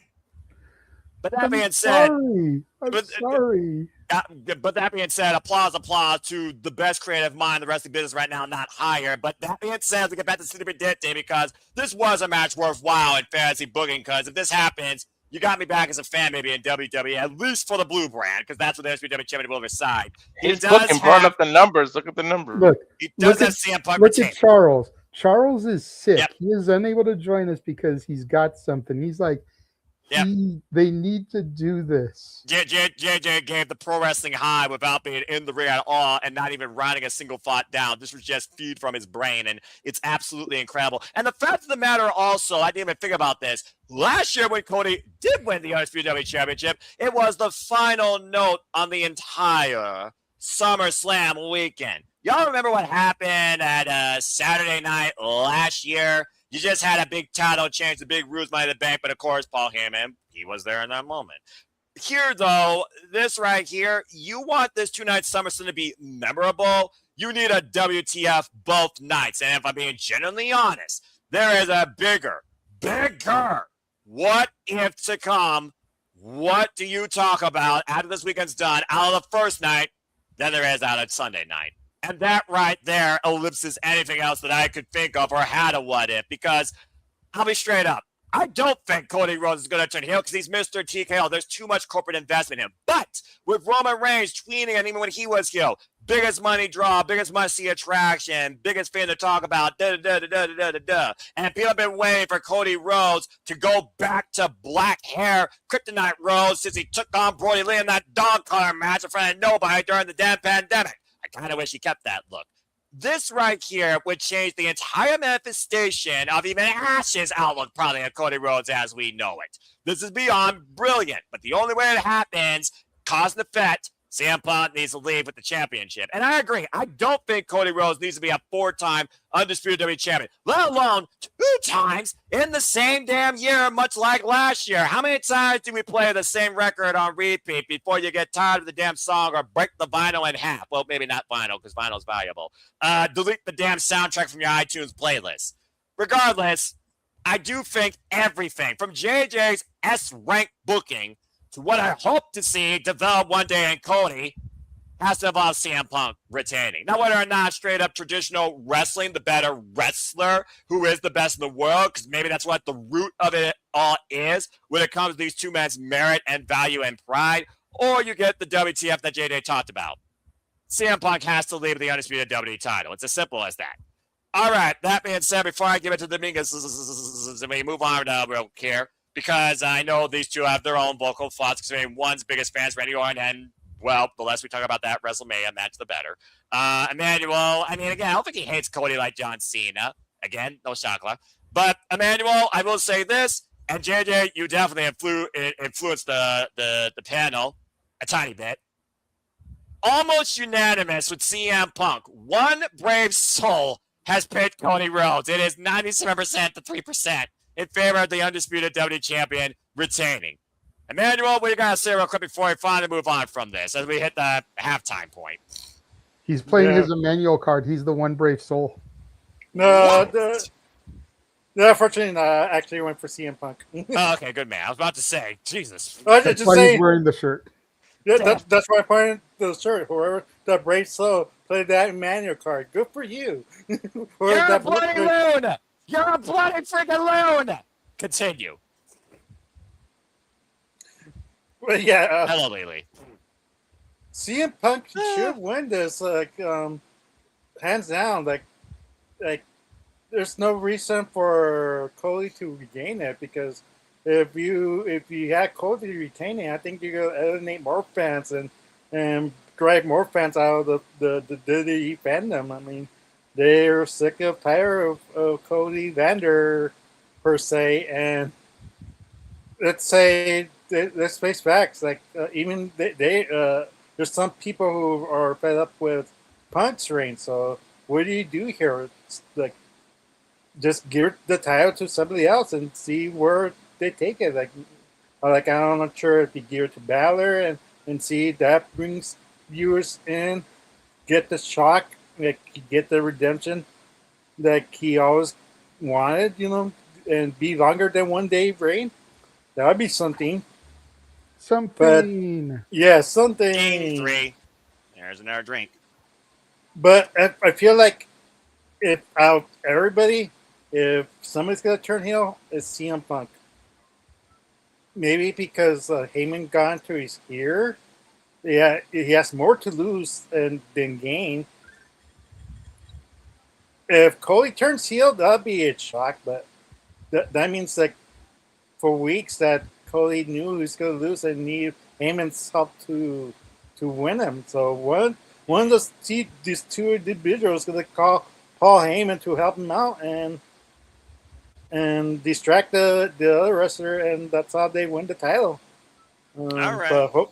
But yeah, that's my thoughts. Like, we've been wanting and clamoring for a darker CM Punk. The babyface run has run its course, and it won't be the first time that a Punk went heel then face. Then it'll be the first time he would go face then heel.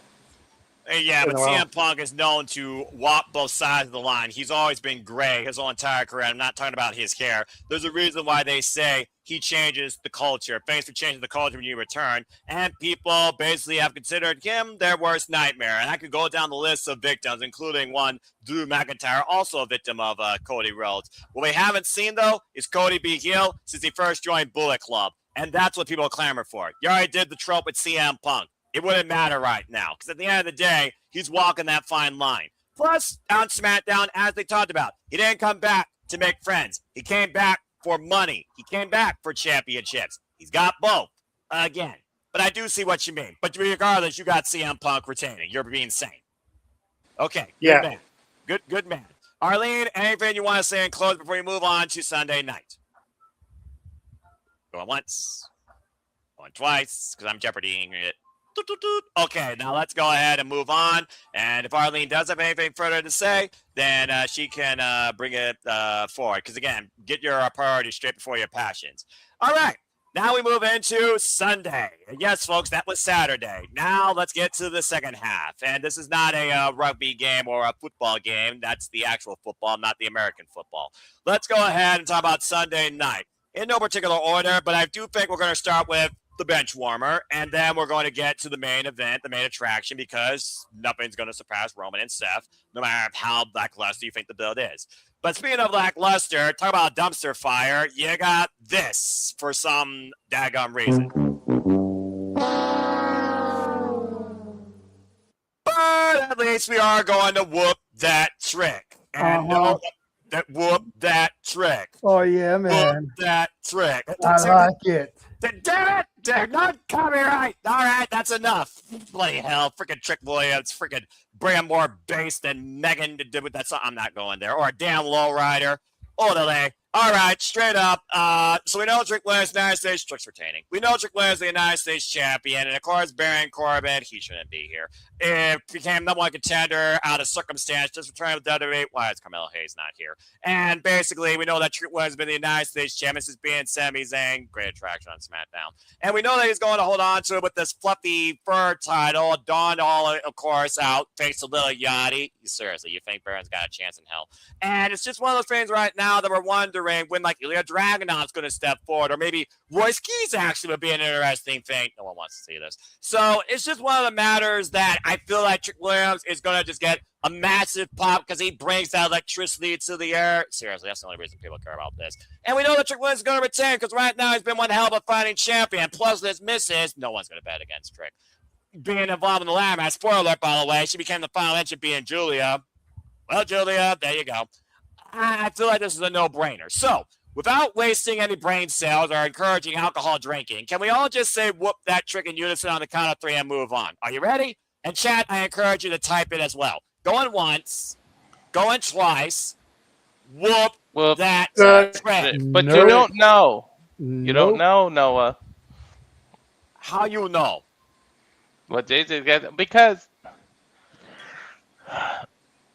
let me just say, because him and I probably got this. Trick is destined for big. I'm not trying to insult the U.S. title, and I know he just customized it, but he's destined for bigger and better things. And Baron Corbin just came back. You can have him lose this title, give it to Baron, win the Money in the Bank, and you can have Trick in the bank and customize this. If you notice today, spoiler, or if you watch SmackDown, he was very face. He didn't even have little Yachty with him. It's like they know. I said this years ago. Stop trying to force him to be a heel. He's organically a face. Just make him a face. And they finally listen. I feel like because he was the most face heel ever. Like with that song, with that everything. Yeah. I'll And give you so, like, he's got they all the can give it charisma to of the Baron. world, pretty much. They can give it to Baron by hook or by crook on some BS, and he can win the Trick in the Bank and be destined to bigger things. Hang on to it for like a whole year. You got all the way to next October now that you made the Money in the Bank later, and you can use him as a plan B in case somebody gets hurt, somebody you really need, and he can cash in. So I just feel like he can be bigger than this U.S. title. So I don't think it's as plain as you making it seem like. Considering the potential of this man seizing the opportunity that America represents, I will respect that outlook, and I do think Trick Williams is bound to be a champion in WWE on a bigger level. Whether or not it's undisputed, yeah, wait and see. All right, Walter, I respect that. Well, from one brain to another, thing one, thing two, hello, how are you? JJ, I did hear you go, nope, and against of all people, Trick Willie. So go ahead and see if Walter spun the same tale as you before you for once, or say your piece while you're going with Baron Corbin. Walter basically took a lot of what I was going to say. Again, I get that Baron Corbin looks out of place here. Yes, right. But why are you bringing him back if it's not to put him over? Why are you bringing him back if there's not a long-term goal here? Let's think about this for just a second. All right. Okay. JJ's going to cook a little bit more. There's a group over on Raw that has been eternally damned by injury. What is the name of this group? The Vapor. The Vision. Thank you, Walter. Let's use real names for people that may be tuning in and don't know your witty side humor, Noah, okay? Okay. I'll teach them about the water cycle later. So It's the Vision. The Vision. Who is the standout member of the Vision that is still there right now? Logan Paul. No, it's Braun. Thank you. Who does Braun have history with that just came back? Baron Corbin. So if Baron Corbin gets the U.S. title, we can get Braun away from the fucking Vision. We can dethrone Corbin for that U.S. title. They are not going to turn Braun Breaker babyface. Why not? He's too much It's in the something. It's something people have been wanting anyway. He gets babyface reactions. The fans have been waiting for Braun to break out and achieve greatness. Yeah, they can keep losing waiting. the tag titles and distancing himself from the Vapor, as you called them, the Vortex. That might be more appropriate. Going after a man who he has history with, who was tag champions with, who got drafted back to the main roster with. Don't forget, when Braun got drafted, so did Corbin after they had their run in NXT. And then they separated them and Baron Corbin got released. You don't think Corbin may not have a little bit of animosity about that? I think Corbin's had animosity and just freaking bad freaking PTSD about his career for the longest time before he left WWE, honestly. He's been gimmick buried into oblivion since he turned away from being the lone wolf. As soon as he spoke his first words in NXT, I was like, oh, jeez. And the rest is history. So I got Corbin here. You're crazy. He's got a longer timeline of character development and a shorter span than Chris Jericho. All right, well, thank you for that, JJ. But again, that's why I do this, because believe it or not, folks, not everybody says the same damn thing and what seems the most obvious, and somehow they try to make context out of it make sense. So There you go. You got both hats. But I will say I'm going to whoop that trick as long as he is the most over like Rover thing on SmackDown since sliced bread. Since SmackDown doesn't have a main attraction besides QB1, QB2, and everyone else is effing sick of it. Emmanuel, I do see her. I can't what you guys say real quick, and then we'll move on because again, it's United States Championship. Let's be honest here, folks. The mid-card title doesn't need a lot.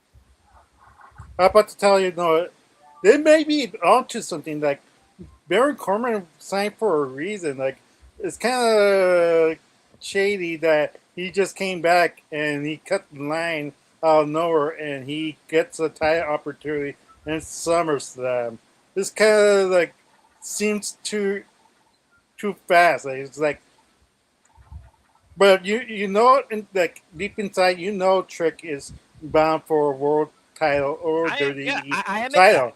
I admit that. I see the greatness. And he and if he could have to have that process, he needs to eventually lose. So him losing and him chasing and him winning the Royal Rumble or Elimination Chamber match wouldn't be so far fetched. All right, fair enough. I appreciate everyone's outlook. Like I said, here we don't chastise, we just analyze. That being said, to JJ's point, and now I know he's definitely one of the ones, and yes, I wrote that down. 7 people did go with dumpster fire Baron Corbin to seize the United States title and probably make it look more trashy than the Hardcore Championship. 78% did go with Trick Williams, though. So 25 out of the 32 now that have submitted their predictions are whooping that trick, including me. Okay, fair enough. Arlene, since you didn't speak on the other match, anything you want to say regarding Trick Williams, or shall we move on? The floor is now yours, because I know you're back. 3, 2, 1. The floor is now yours, I know you're back. All I had to say about the CM Punk and Cody Rhodes is that CM Punk is going to win. I do feel like Cody doesn't need it, but there have been rumors that Kevin Owens and Randy Orton are going to come back. Well, take it as you will. So if Cody wins this, it might be Cody versus Randy again for the championship. Honestly, I'm to the point where it doesn't need to be for the championship. So, but I could see WWE going that route anyway. So who knows? But yeah, I think CM Punk's going to win. Okay, and as far as this, you whoop that trick, right? 3. No, I actually want Baron to win. What the fuck? Only because I think he's come back, and I think the way they've been trying to build up Mello versus Trick, like either you pull the trigger or not, like whether they're gonna do it for the championship or not, like pull the trigger already. If not, like I just feel like Trick's run has come to an end, and like he's already only faced Ricky Starks and Trick anyways. He needs new opponents if you're gonna have him keep the title. So at this point, just give it to Baron.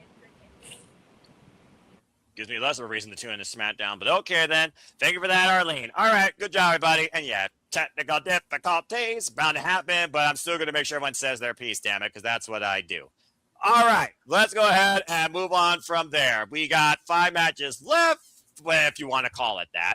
So from the United States Championship to #1 contendership. How thin this would open, considering a man has been on a 10-year stint to be redeemed from what happened in the initial review of what became known as the Universal Championship. Now they go one-on-one for #1 contendership for the Undisputed WWE Championship. It's Sami Zayn versus Finn Balor. Of course, Sami Zayn, the last real good guy in WWE, has been looking for a way to seize their opportunity against CM Punk, probably, for the Undisputed WWE Championship. And, of course, he pinned Cody to seize that title. Finn Balor, though, for those that don't know, 10 years ago in 2016, Brand Split LOL was first initiated with Mick Foley and Stephanie McMahon leading Raw, introducing a red strap known as the Universal title. It was Finn Balor and Seth freaking Rollins that night, and even when a shoulder popped out of its socket, Finn Balor won and became the inaugural champion. But 24 hours later, he had to vacate it due to shoulder surgery and injury. He has not sniffed or touched an undisputed WWE Championship or World Heavyweight Championship since, although he did go on to become, of course, notorious two-time NXT champion in the black and gold. Oh, excuse me.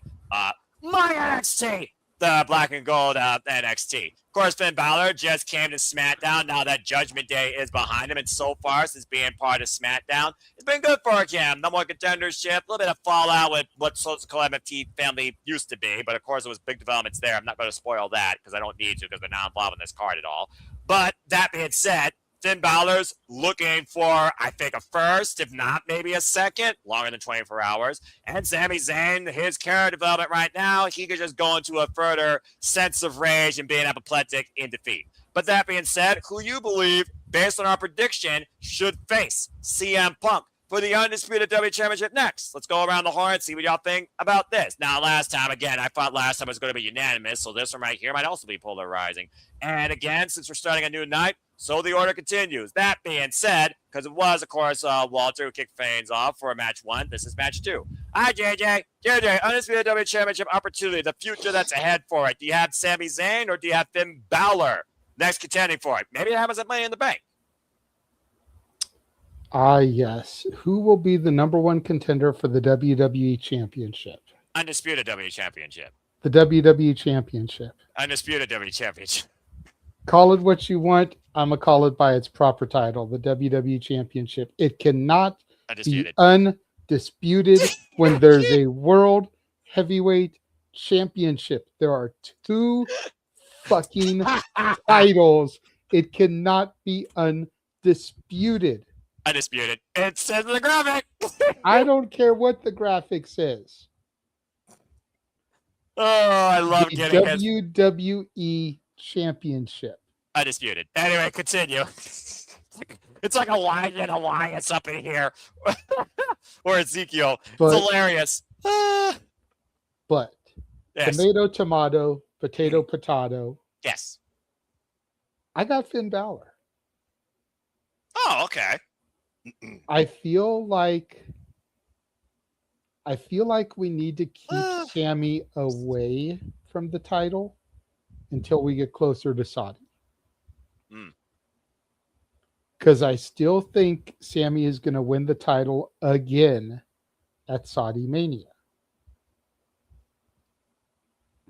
But we need to keep this downward spiral that he's on that's going to drive him deeper and deeper into madness.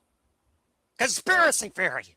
If you know the lore of everybody's favorite green-haired comic book villain, all it takes is one bad day.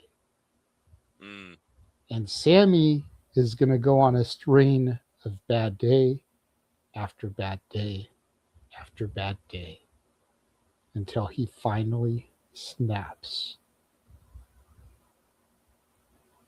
Fair enough. And someone has to ask him, Sami, why so serious?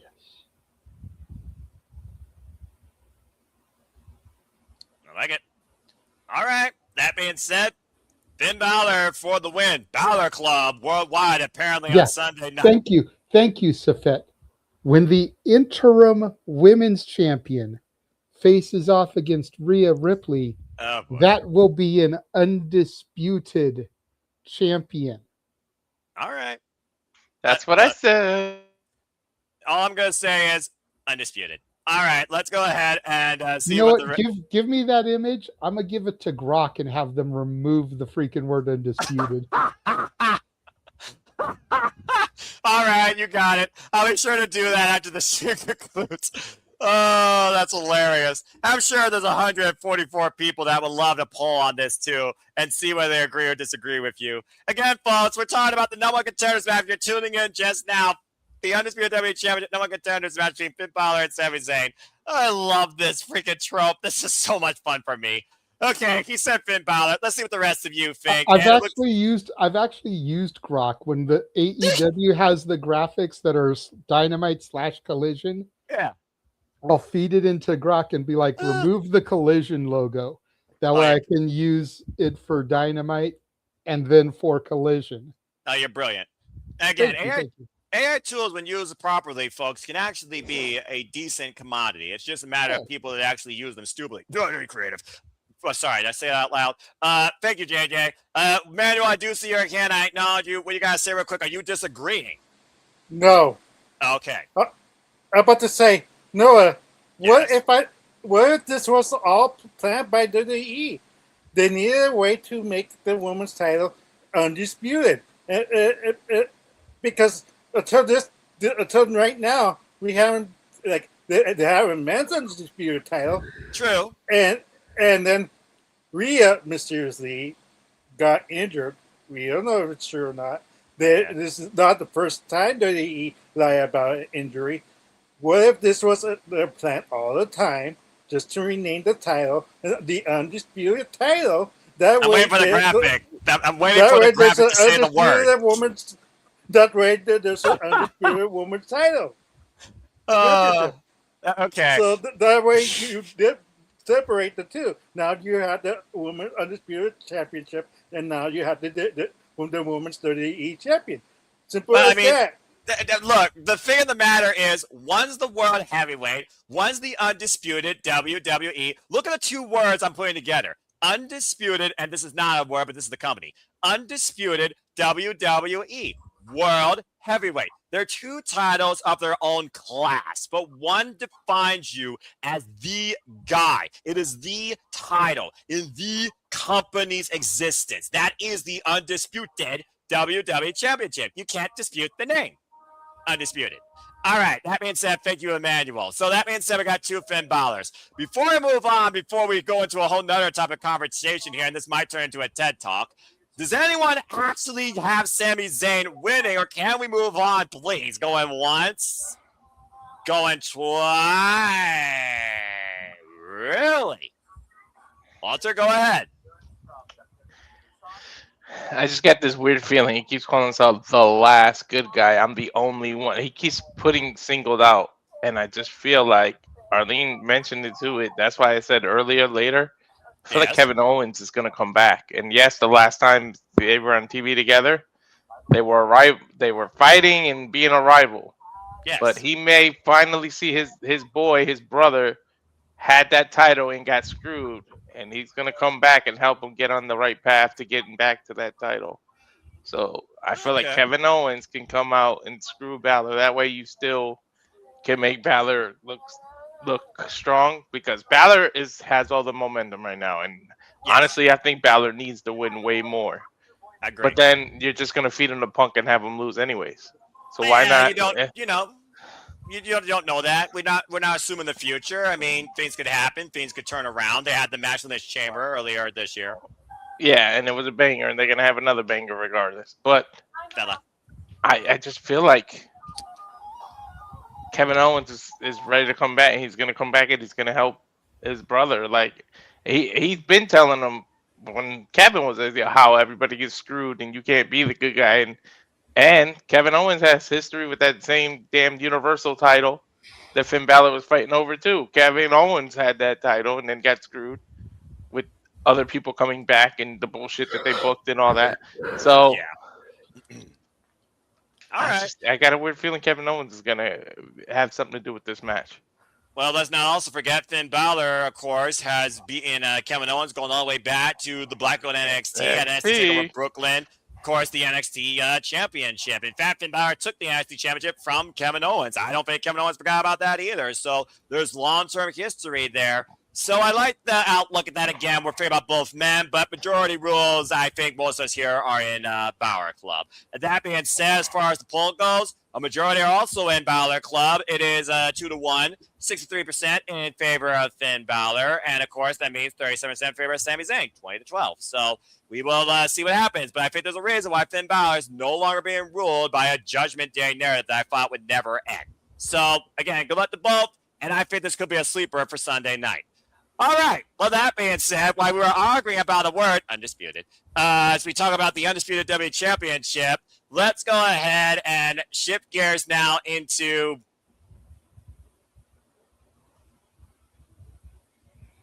Yes. Danhausen and Dirty Dominic Mysterio in a human monies on a pole match. JJ, two questions. With all due respect, love you, bro. Do you have ibuprofen on express delivery for me, or anything you could get me to Toledo real quickly to, like, I don't know, give me a lobotomy? No. Okay, I got so let me just product go ahead. for you. You Yeah. do, but Well, Walter's got the good stuff. I don't know. I don't know if your good stuff is the stuff I need to cleanse my soul. So I'll just go ahead and do this. I just swore Vince Russo worked for JCW, not What WWE. in the Just saying. fucking blood Vince I'm not Russo gonna sit booking here. is? Hold on, time out, cut the shit. I'm not gonna sit here and do the Noah and give the whole backstory of all this shit because anybody, we're already almost 2 hours into this shit. Yeah. Anybody that follows us knows the backstory of this shit. I'm gonna say this. Yeah. I'm gonna Go keep ahead. it short. I'm gonna keep it Please. sweet. Yep. I'm gonna keep it to the point. I'm gonna go Please on do. a little mini rant here, All but right. to the people that thought that the Hendryhausen segment from Raw was the worst thing on WWE television. Where the fuck have you been for the last 30 years? Yeah. Thank you, JJ. Exhibit A, Katie Vick. Exhibit B, Mae Young giving birth to a hand and the grown-up hand coming back in human form on an old school Raw episode. Exhibit 3, Duke the Dumpster Drozy. Exhibit 4, Tony Atlas as Saba Simba because WWE wanted to capitalize on the popularity of the Lion King. Respectfully, shut the fuck up. Okay. Thank you. You got the- Hendryhausen is WWE's version of Joya. Plain, simple, to the point, and I know you can respect that. As a man of TNA, nobody thought Joe Hendry and Yuya Uemura should work. But goddamn it, they worked, and they worked beautifully. Can I get a joy? I wish. Hendryhausen is their Joya. That shit was comedy. It was pure comedy gold. Look, Bully and Dave LaGreca hated it. Hated it with a passion. But they were flooded by phone calls talking about how wives and kids couldn't stop laughing. That segment wasn't for you if you didn't enjoy it. There's a whole other audience that it was for, and it hit the mark. It did not miss the mark like you fucking haters are saying. Now, like I touched on when we did Liv versus Io, this is going to be the match that breaks the curse for the Judgment Day. Danhausen can lose this match. He's undefeated in WWE, but he stays strong because he doesn't have to be pinned or made to submit. All he needs to do is be kept from getting to the human monies. Judgment Day is Judgment Day. You know there's going to be shenanigans afoot. Dominic Mysterio, the greatest luchador of all time, the AAA Mega Champion, the heel among heels, is going to reclaim his human monies from the pole. The Judgment Day will be uncursed, and we can get out of this vortex of Danhausen Judgment Day. Let Hendryhausen maybe go on for some tag titles. Let the Judgment Day do their own thing. I'm done, Noah. Okay, that way. I got another exhibit I can add to that. The choppy choppy yo pee pee. That was comedy. That was comedy. Comedy is subjective as much as anything else on this planet. That being said, Emmanuel, I see your hand. We gotta say it real quick before we fucking move on out of this shit. Actually, I was going to say Danhausen's going to win, Noah. Okay, good man, because I'm also going to say Danhausen, because at the end of the day, with the fact they screwed over both him and Joe Hendry, they're both coming back for revenge. Judgment Day has become Danhausen's latest expense after they finished off with The Miz and Kit Wilson. Danhausen is the entity of what WWE always wanted as their focal point of marketing and entertainment. Simple as that. But 2 quick notes, Noah. Make it quick, because I'm already starting to boil. Yeah, like what happened to Dominic Mysterio? Like he dropped off way down. We were talking about he was a future World WWE Championship, and now he's in a comedy act. He's still being booked. So at the That's end of why the day, we need to end this. That's why we Yeah, need him yeah. to get his victory and get out of this. well, they're on Monday Night Raw. I don't see this ending anytime soon. And Dom ain't going after a title, despite the fact in a bygone life, I think he was the WWE Intercontinental Champion. Anyway, all right. And second of all, like don't be surprised if we see an appearance of Miz and Kit Wilson interfering, and even the odds, like there'll be a lot of shenanigans. Don't forget, JJ, that he still had his lackeys and to help him out. He had Joe Hendry to help him out. So don't forget that. Don't forget that Dom has his faction in AAA with the giant Omos. I know. I just I was about to say, AAA crossed over into the main roster. I mean, it almost was previously on Raw, so I guess that could possibly happen. I mean, we saw the AAA Cruiserweight title defended tonight on SmackDown, so... Well, again, they own them. That makes sense. All right, Arlene, I do see your hand. What do you got to say real quick? Plus, they're warming up for a Heatwave and AAA double event at the end of August. What do you got to say real quick, Arlene? Sorry. You're muted. No, she has a delay. Yeah. Okay, fine. I'll allow it. I've been having problems hearing you, Noah. I can hear everybody else but you for some reason. So that's why I keep going in and out. So now I think I'm now matching with you guys. But earlier I had to go to YouTube to hear what you were saying because I could hear JJ and Walter, but I just couldn't hear you for some reason. I don't know. StreamYard, look, okay, you want to bring an IT moment in here. Let's go ahead and do that. Well, StreamYard sometimes tries to auto-balance the audio, not only that you hear, but also that you speak. And sometimes you just need to turn off that toggle. Other times when you're dealing with network latency or audio issues or video issues, you just have to drop in and drop out or literally refresh your browser. Sometimes emptying out your internet cache will also help improve your PC performance and your internet use. This has been an IT lesson courtesy of The Simple Man. Thank you for tuning in. Anyways, so my brother was basically going to say what I was going to say, like what happened to Dominic Mysterio. He was like he had this good run, and then all of a sudden he got into this Danhausen. That's why I feel like, Dominic Mysterio, like JJ needs to win this so he can get out of this. But also to JJ's point, the storylines with AAA and the storylines between NXT, Raw, and SmackDown are completely different.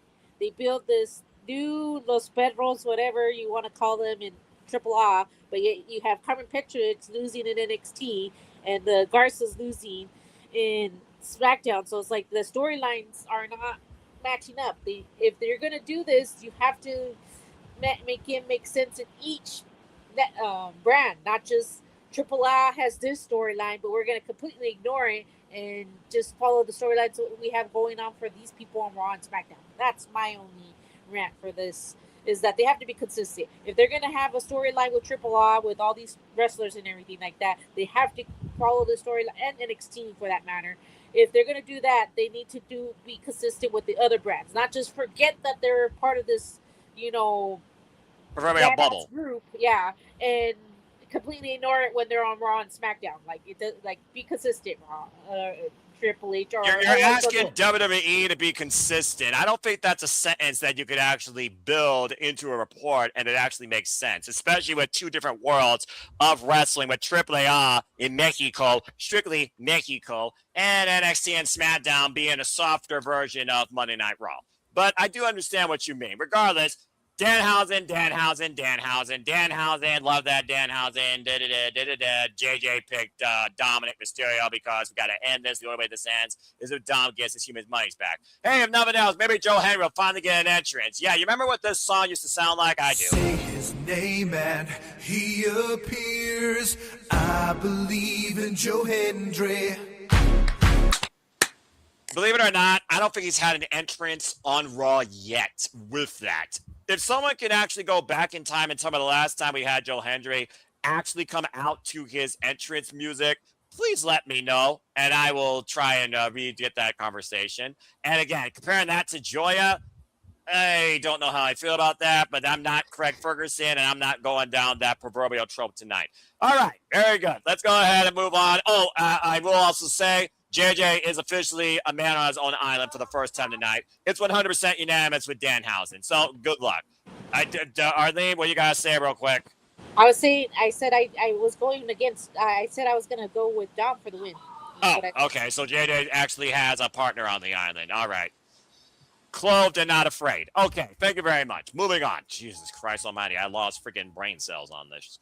Let's go ahead and move on to what I believe is going to be my match. Oh, fuck it. It is going to be my match of the night because from one freaking Latina talking about a promotion in Mexico to a man under a former identity, no relation, that gave probably the WWE match of the year, to another man that has given gang signs more than Grand Theft Auto to kids under 6 years old that has been reigning and defending with the Intercontinental title far more than Dom ever did. Let's talk about the WWE Intercontinental Championship. Now I'm awake.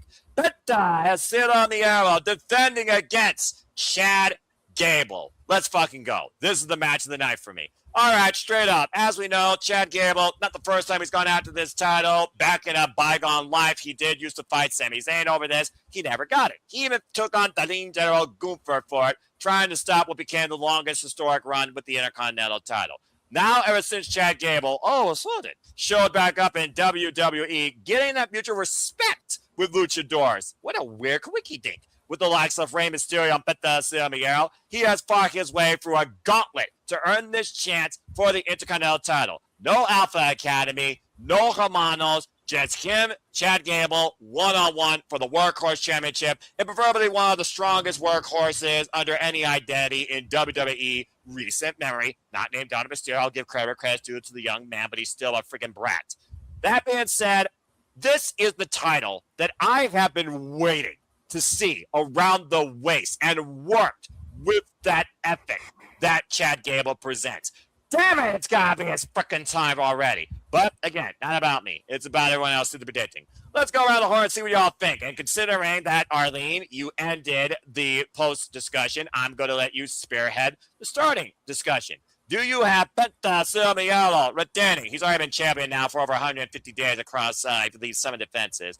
Or including a ladder match, whatever, WrestleMania. Or do you see Chad Gable finally getting his own thank you for everything he had to deal with in WWE and finally winning his first piece of singles gold? Who you got leading with the title? Chad Gable for the win. Damn it.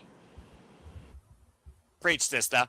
All right, Chad Gable, new champion. Let's go around the horn and see what else thinks. Does anyone agree or have a disagreement, particularly disagreement, before I move on? Going once. Going twice. Wow, it's actually unanimous. I'm actually impressed by all these freaking yahoos. That's the first time tonight. Yeah, like I said, Penta Silmiello, a phenomenal run as a singles competitor. Rey Fenix trying, but he is not Penta. It just doesn't work for him. Sorry, just saying. And again, Penta has held this title for 152 days. Excuse me. Ugh. And literally has defended against everybody. Every great luchador, great former champions, including all Eagle, Ethan Page. Javon Evans finally got his chance. He defended against his idol, Rey Mysterio. He beat Dominic Mysterio. I know who the better champion is now. Beat Dragon Lee and beat what's his name? El Grande Americano. I feel like right now we need to reset the landscape of Monday Night Raw. Hell, we just saw the women's title change hands on Monday night. Why it's not defended this weekend, don't know. But I feel like Chad Gable, this is his time. It's a new leash on life. Start new, on his own. Build new rivalries. Bring new opportunities. Let him showcase why he is such a phenomenal athlete. Chad Gable for the win. this is the simplest prediction, I think, of the entire 2-day weekend that we all hope is right. Let's go ahead and see what everyone thinks here about this match. Majority are going with Chad Gable, 80%. 20% are going with Penta in favor of 27-6. All right, good job, everybody. I figured that match was super simple, so that's why I kept it in the middle. And I'm not Dr. Seuss. I don't know how this is working, but sometimes it's just what happens with me. I guess I'm an MC, according to Dattila. Let's go ahead and move on from here, shall we? Now into what's probably going to be the cool-down match, with all due respect, for what could be the undisputed WWE Women's Championship. But for now, it's interim. And because it's only 5, you're only getting 1 pick, as is tradition. If it was 6, you would get 2, but it's 5, so no. We have the Queen, Charlotte Flair, Chelsea Green, Tiffany Stratton, the current WWE United States Champion, Jade Cargill, and who to qualify tonight, as I said before, in case you have not watched SmackDown or are just now tuning in, the last person is Lash Legend, Mrs. Trick Williams. All right, so as we talked about earlier, we know that Rhea Ripley had to vacate the WWE Women's Championship. You're right, they don't call it Undisputed yet. The WWE Women's Championship, and of course, that match you couldn't defend it at SummerSlam. I still think Io Sky probably would have picked her if that was the case, but I do think they're trying to postpone that. And whether or not it's truly physical or it's more mental, because she's been attacked on both fronts, and you can go wrong. We got this ladder match where JJ might as well go take a yawn because probably his favorite woman's going to win, and I'm not talking about his actual favorite here. But we do know whoever wins this will face Mommy Rhea Ripley to determine what has to be, I would think, renamed the Undisputed WWE Women's Championship. You all know how a ladder match goes. Climb the ladder, seize the gold. Now you'll know. So, does the Queen Charlotte Flair renew hostilities with Rhea Ripley, her greatest rival, and the match that redefined women's wrestling back at WrestleMania 39? Does Chelsea Green, the most entertaining woman on the entire main roster, and probably in all of WWE, not named Win Sinclair and Kendall Gray, win QC for life? Kendall Gray, Lola Vice, about the only women's match I care about right now in WWE. I'm just going to say that for the record. And I do hope Lola Vice gets knocked the fuck out. Sorry, Walter. That being said, whole different conversation. Jade Cargill, been there, done that. Experiment. Okay, we're over it. Tiffany Stratton, Rhea Ripley. There's a good balance there of respect between the former cheerleader and, of course, the ultimate rugby player. But they also ended out at Elimination Chamber one-on-one against each other. That led to Mommy's ascension. And she is the current WWE Women's United States Champion, the title that Chelsea Green should still be holding. I'm just going to say that for the record. Last Legend, though, potential. She has great potential, much like Trick Williams. Hasn't gotten a singles title. Went the distance in the Royal Rumble. And to my knowledge, I don't think her and Rhea Ripley have had a one-on-one match yet, much like Jessie Jane. I was holding out for that. Well, actually, they did have a one-on-one, but Jessie Jane ain't involved in this. If I were to swap one person out, you know who I would do it. Anyway, all 5 of these women qualify for this ladder match. And at the end of the day, it is a buffer. But what is the biggest money match for Mommy Rhea Ripley to defend and determine the undisputed WWE Women's Championship? Let's go around the horn and see what you all think about this. Hi, JJ. Starting off with you because I can. Sorry, not sorry. Who you got seizing the gold here as the interim champion? Well, I'm going to go back to something that I've referenced a few times during Simply Predicting, and that's WWE Radio. No, I'm not a shill for the product, but I have been listening to it quite a bit. Respect. Continue. And everyone will say week, their piece for this because we got 5 people involved, so why the F not? Continue, JJ. You start off. This week, they had an interview with the Queen, Charlotte Flair, who talked about this match. And she brought up a very interesting point. Do tell. If she wins, does it count? It's an interim title. Correct. So she's still only a 14-time champion. She's not a 15-time champion because it's interim. I would think so, yeah. So then, why give it to her? To get the if it's not going to count, and if she's not going to beat Rhea, how you know? I'm just throwing it out there. I don't know. Okay, fair enough. I'm just throwing it out there because Rhea seems to be unstoppable right now, and considering she's out of action, when she comes back, I don't just see her jobbing. I see her becoming the undisputed champion. So if if Charlotte isn't going to get the title and become undisputed, why give her the interim title? I'm glad that you brought Papagino's comment up, mainly because it took our name tags away and it got to feature something very prominently on Emmanuel's chest. I'm going to give him a solo shot. Yeah, buy the shirt. The Cheap plug. Emmanuel card. Bloody hell. All right, cheap plug. And shout out to Papagino. Stay tuned for us for this league breakdown following this weekend. Love you, brother. Continue, Jay. I'm showing off the Emmanuel card because I feel like I'm playing it here. Why you say that? I didn't expect to be the only person going for Dom. I thought there would be somebody else. That's why I didn't call the Emmanuel card out on that one. Okay, fair enough. But Arlene did also say she backed you up on that. I do feel I'm the only person that's going to pick this person. Ladies and gentlemen of the Simply Predicting panel, since we only get one pick, my prediction is Chelsea Green. Yes! Because of the heat from the fallout of Unreal Season 2. When the conversation was had about Chelsea as champion and how Chelsea isn't believable as a world champion. This is an interim title for all intents and purposes. In a world of fake, this is a fake title. You're not the real champion. You're the interim champion. You're a placeholder. Correct. So they can give it to Chelsea. She gets that moment of being the champion in her head. She is the champion. I will jump out of my chair. Even though it's only an interim title. In Chelsea's head, she is the champion. She'll be the most important champion on SmackDown for me. It gives the WWE creative an opportunity to show exactly how over Chelsea is and why she would be deserving of a legitimate championship run. And it gives an easy victory for Rhea when she comes back. That will break everybody's heart when she takes the title from Chelsea. But it'll make the creatives be like, it'll almost be a Daniel Bryan situation. They'll realize what they had and they'll find a way to get it back to her for real. I would love that. I've got Chelsea as your interim champion. And as Special Agent N, I salute that prediction. As the Simple Man, I approve that prediction. Because throw that graphic back up. Which graphic?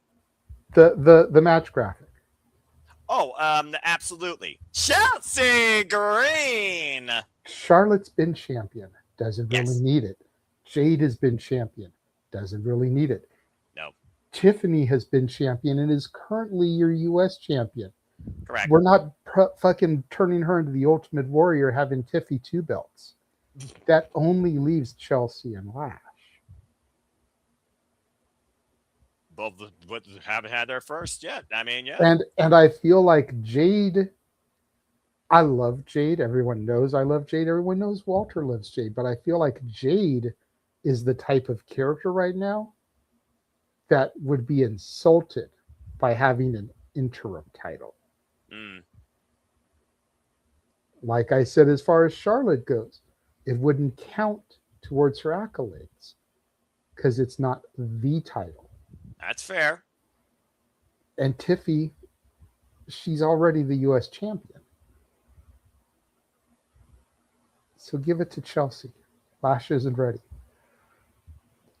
Respect. All right, there you go, folks. I'm curious if we're going to get all 5 names picked here, or we got everybody that are special slagents, or do we still bow down to the queen, or do you think it's Tiffy time and maybe they do make her story with her. Okay, that being said, JJ set up a hell of a ballot. Chelsea Green and the world will rejoice, and I will jump out of my chair and probably make a freaking streamer react moment or blow out my headset. And I don't give a fuck who I piss off in doing it. That's how much I support the hot mess. All right, Chelsea Green by JJ. Let's go around the horn and see what the rest of the panel thinks. Emmanuel, you're next. Which pick do you have here? Emmanuel, card involved or not? Do you agree with JJ or do you have a different one in mind? If you see my predictions, Noah, I actually did pick Chelsea Green as well. Well, there you go. But here's the sad truth. I'll be wasting a point. It's reality. Like I'm not gonna change my pick. It's gonna be Chelsea Green no matter what. But I know that most likely they're gonna give it to Charlotte or give it to Jade. And it's gonna be the same old match, like it's gonna be boring, like it's not it'd be uninspirational per se. Just give it to Chelsea. Like for the longest time, people have been pointing out, is Unreal a true documentary or is it a scripted documentary? That's what I've been hearing. That's what I've been hearing a lot. That it's fake, like it's fake stories. That because they claim that they didn't want to push Braun Breaker, yet they pushed a certain Hulk Hogan, a certain John Cena down our throats, Roman Reigns down our throats, and now in all the history now they changed their mind. That's BS. They know it's BS. They just didn't want to pull that trigger. So if you see the Unreal, the documentary, it makes you wonder what is real and what is fake. And if they push the storyline of Doc Hendricks saying that Chelsea Green is not a main banner, he's either that old and he needs to retire or get the F out of that creative, because you can't be thinking that for each and every woman. Because if people are cheering Chelsea Green and are right behind her and the most popular women's wrestler of today, then what are we doing here? I'm just saying. And spinning our wheels in place. Then again, Michael Hayes, he never seemed like a guy that understood what a woman's potential was, but that's a whole different conversation. Hey-oh. I told you I was going to go into Ferguson mode some points here tonight. That being said, thank you, Emmanuel. Arlene, let's engage you. Do you also believe in the hot mess Chelsea Green, or do you have a different pick in mind? Well, JJ, I'm sad to say that you're not the only one who has been saying about Chelsea Green being the one to win. Hold on. Before you get excited, Noah, that has been saying that Chelsea Green should win it, but actually have Rhea struggle to even beat her is the more running thing that I've been seeing on Twitter. Rhea's going to think that Chelsea's going to be so easy to beat that Chelsea actually puts up a good match. Where Rhea's like, my God, what am I going to... It's not going to be easy, like JJ says, that what people are wanting from Chelsea. They actually want to see Chelsea put up a good fight where Rhea's like... Former Knockouts champion! To win her, what do I have to do? She should have been easy. What is wrong with me, kind of thing. So, persistence. Yes, but and in the end, like they do say that Rhea does win, but Chelsea puts up a good match. Now, this is where I'm gonna make everybody sad. I don't think they're gonna give it to Chelsea Green.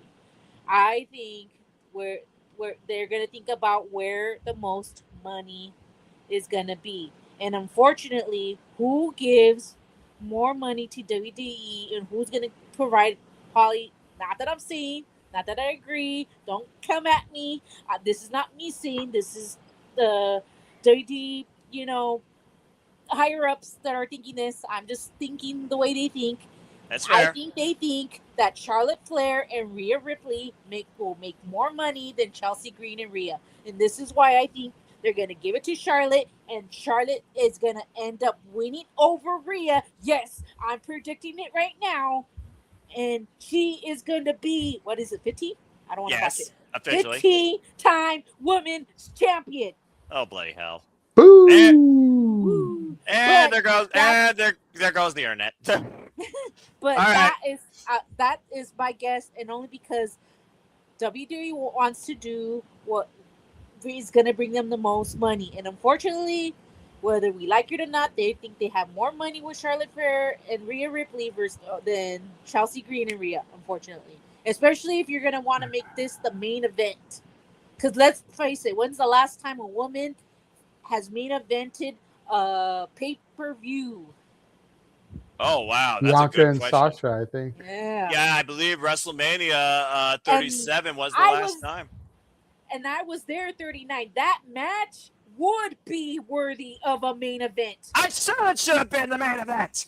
So to say, like I said, this is the chance for a women's championship to main event, and this is the match that you need to go with. Unfortunately, I want Chelsea Green to win. If she wins, I'm gonna be happy. I just don't see WWE going that way. I respect that outlook because I'm definitely the same mindset as I go to Walter next. But before I do, let's go ahead and see what the Galaxy or the No DQ or the Super Predicting community, I like to just simply call them fake. Well, I applaud all of you. It's all over the board. 2 people picked Tiffany Stratton. 3 picked Jade Cargill. 4 picked Last Legend. 9 people picked Chelsea Green as the highest ballot. Second highest, 20%. Nearly half, Walter, picked the Queen, Charlotte Flair. Are you in the majority? Are you in Chelsea Green's army? Or are you going to actually surprise us and pick somebody else completely different? Are you serious? I DM'd you the moment they announced it before anybody qualified. I said Chelsea needs to win this, and she was winning. I was the first to say Chelsea needs to qualify and win it before anybody qualified. I knew they were putting in her. I think I was the second.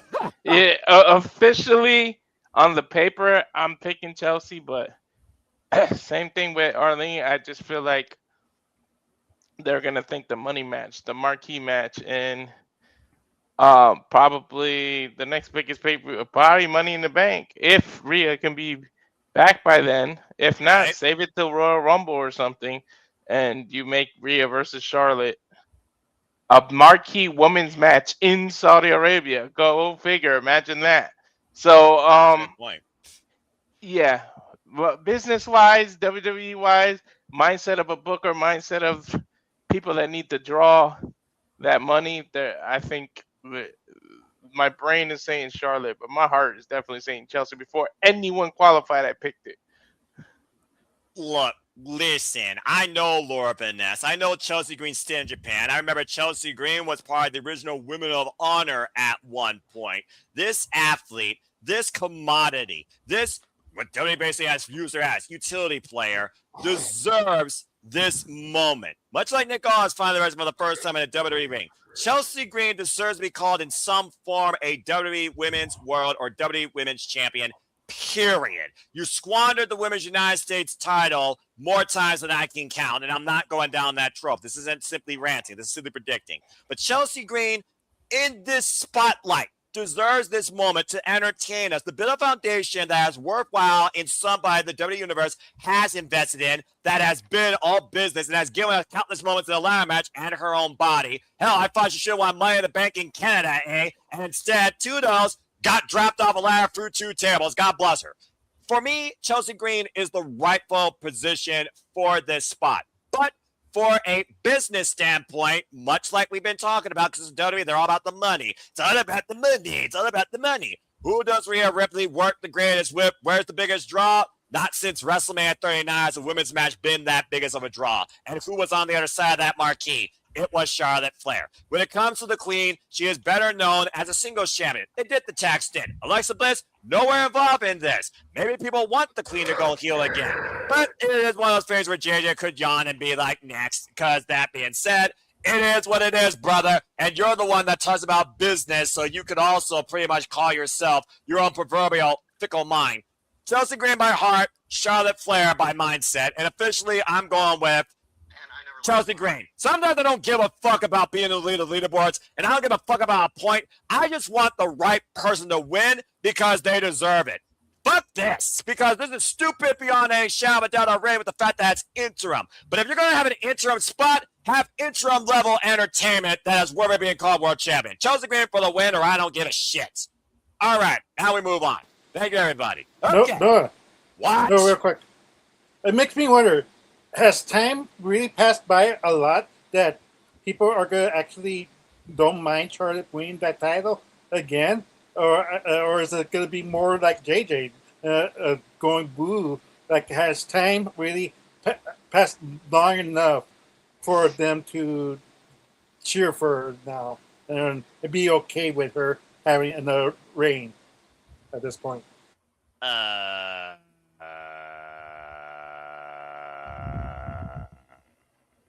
don't think she's had the world championship since WrestleMania 39, actually. So, I mean, 3 years is a pretty damn long time. Maybe? But then again, I also feel like she would have to stay babyface because she's been beefing with that bitch. And that's another first-time match, talking about money, that people, I guess for all it's worth, have kind of been waiting for. The fact of the matter that Charlotte Flair has not broken Jade Cargill's leg yet goes back to wait on it, folks. Wait on it. And that might wake JJ up at least 50%. So, yeah, I think Charlotte Flair, babyface moment, as is an interim position. Again, we don't have to take this seriously, but it's a matter of who really can seize the most opportunity. And I just think it's Chelsea Green. All right. Well, thank you for that little tidbit, Emmanuel. I actually appreciate that. And I appreciate everybody that's tuning in. Sorry, I did see the Michigan sign. I do see it now. JJ, what's on your mind? First of all, apologies for the yawning. I've been getting up at like 7:30 my time each day to go to work. Yeah, I know. Folks, they're in California, by the way, in case you're wondering. I'm here in the Midwest. Continue. To Emmanuel's point and to Arlene's point, I do feel that enough time has passed that people would probably be okay with Charlotte winning the title again, as long as it wasn't for a long reign. The problem that I foresee is I feel like we've done Rhea Charlotte. Granted, it was a couple of years ago, but I feel like we've done that enough that while, yes, there may be some money still, some equity in it, there's other matches, first-time matches, that people want to see that would do just as good business, if not maybe more. Charlotte has been enjoying this tag run. She's been enjoying being in the background. She's been enjoying being with her best friend. I think we need to keep her in this, and we've used this word a lot, but this vortex for right now. Because the minute you let her escape and become the queen again, the champion again, it's not going to take long before the fans get tired of her. And you derail stuff with her and Alexa Bliss. And again, they've been beefing already. Jade Cargill and Charlotte Flair doesn't even need an interim title. That's another reason why I'm going with Chelsea Green. And to further add to your point, JJ, I've already checked the records before even bringing up this match. Chelsea Green has never faced Rhea Ripley. And I don't think Jade has faced her yet. We're still waiting for Bianca and Rhea to have a really big match. I don't think Bianca and Rhea ever had a singles match. So there's a lot of big matches that we want to see Mommy have. Yep. Even if she's had them before, I think it's, stuff that hasn't been as beaten to death as Rhea and Charlotte has. We don't want Rhea Charlotte to become Cena Orton. Please don't put that on the ether. They've already had two singles matches, JJ. I don't need to see 715 in their careers. But thank you for that. And I do respect that, by the way. And you're right. I forgot about that NXT match because I'm pretty sure it didn't have a clean result. And if it did, it was underwhelming because it was just a filler moment in Bianca's genesis of her career because Mommy was on top then after being Shayna Baszler. I think that was actually prior to Shayna Baszler. Again, my NXT, when WWE truly had a brand that took over. And boy, did it took over well. All right, thank you for that, JJ. Arlene, I do see your camera real quick. What do you guys say before we finally get to our weekend main event?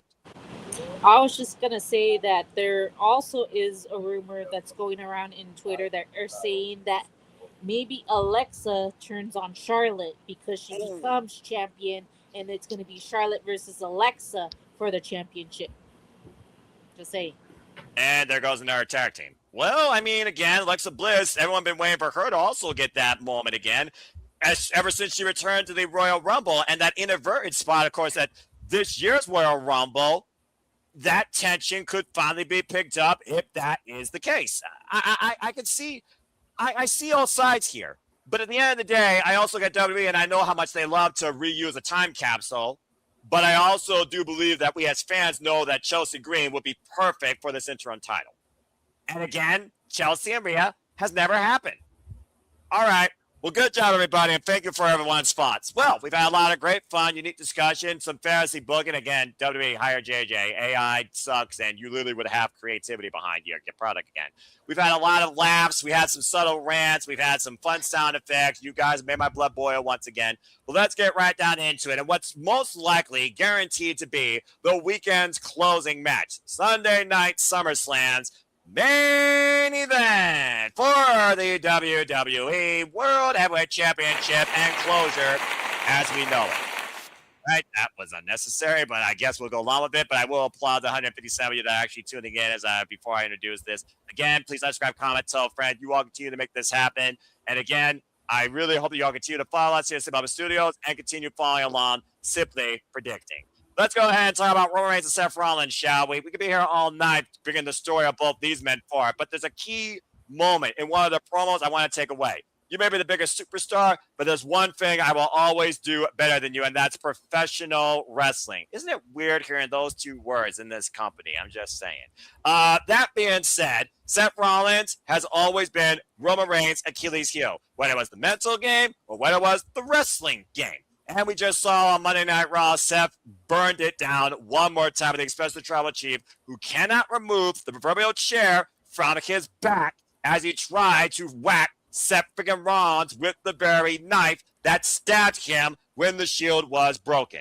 Every chance Seth Rollins has, he has exploited Roman Reigns for it. Whether you look at WrestleMania 41 main event, the fallout of the Shield, in between times of short-term alliances going like Battleground 2016, or what happened over the last couple of weeks. The fact that Seth goaded Roman Reigns into this, Roman Reigns says, I have to beat you. I need to beat you. But again, will he do it on his own? Can he do it without the family? Is Roman Reigns actually going to beat Seth Rollins in professional wrestling? Case of cause and effect with what we talked about Saturday night. Let's go around the horn and see who you all acknowledge and think and what has to be, or you hope probably will be, their final singles encounter and closure on the Shield saga as we know it. Considering Seth has always been at Roman in the ring, Roman's never beaten this man one-on-one. Walter, you kick things off. We're just going to go around the horn and get everyone's thoughts. You first this time. Do you have Roman Reigns retaining or Seth Rollins winning? And at the end of the day, is there closure with either man after this World Heavyweight Championship match? I think there'll be a show of respect after, but I acknowledge my tribal chief. I think Roman wins, and the reason why they keep freaking emphasizing that he's never beat Seth. That's the entire story. They keep drilling in your head. He's never won. He's never won. He's never won. He's never won. And I think that that's their way of telling you he's winning this one. And plus, I already predicted Oba's winning. Yes. I'd rather see Oba versus Roman than Oba versus Seth. I think that's the bigger marquee match. We were talking about why Charlotte would win the interim because of her and Rhea being the marquee match. How much bigger can you get than Oba, the young stud, the up and coming, versus the tribal chief Roman freaking Reigns? Like, that is the main event of any damn pay-per-view that you put in front of me. And nobody would complain. So I think Tribal Chief retains the title, and it's going to lead to Oba versus him at some point. And keep in mind, you still got October with the Money in the Bank, so it'll be very interesting to see who wins that. But yeah, Roman's finally going to pull the chair out of his back, get the monkey off his back, and beat Seth.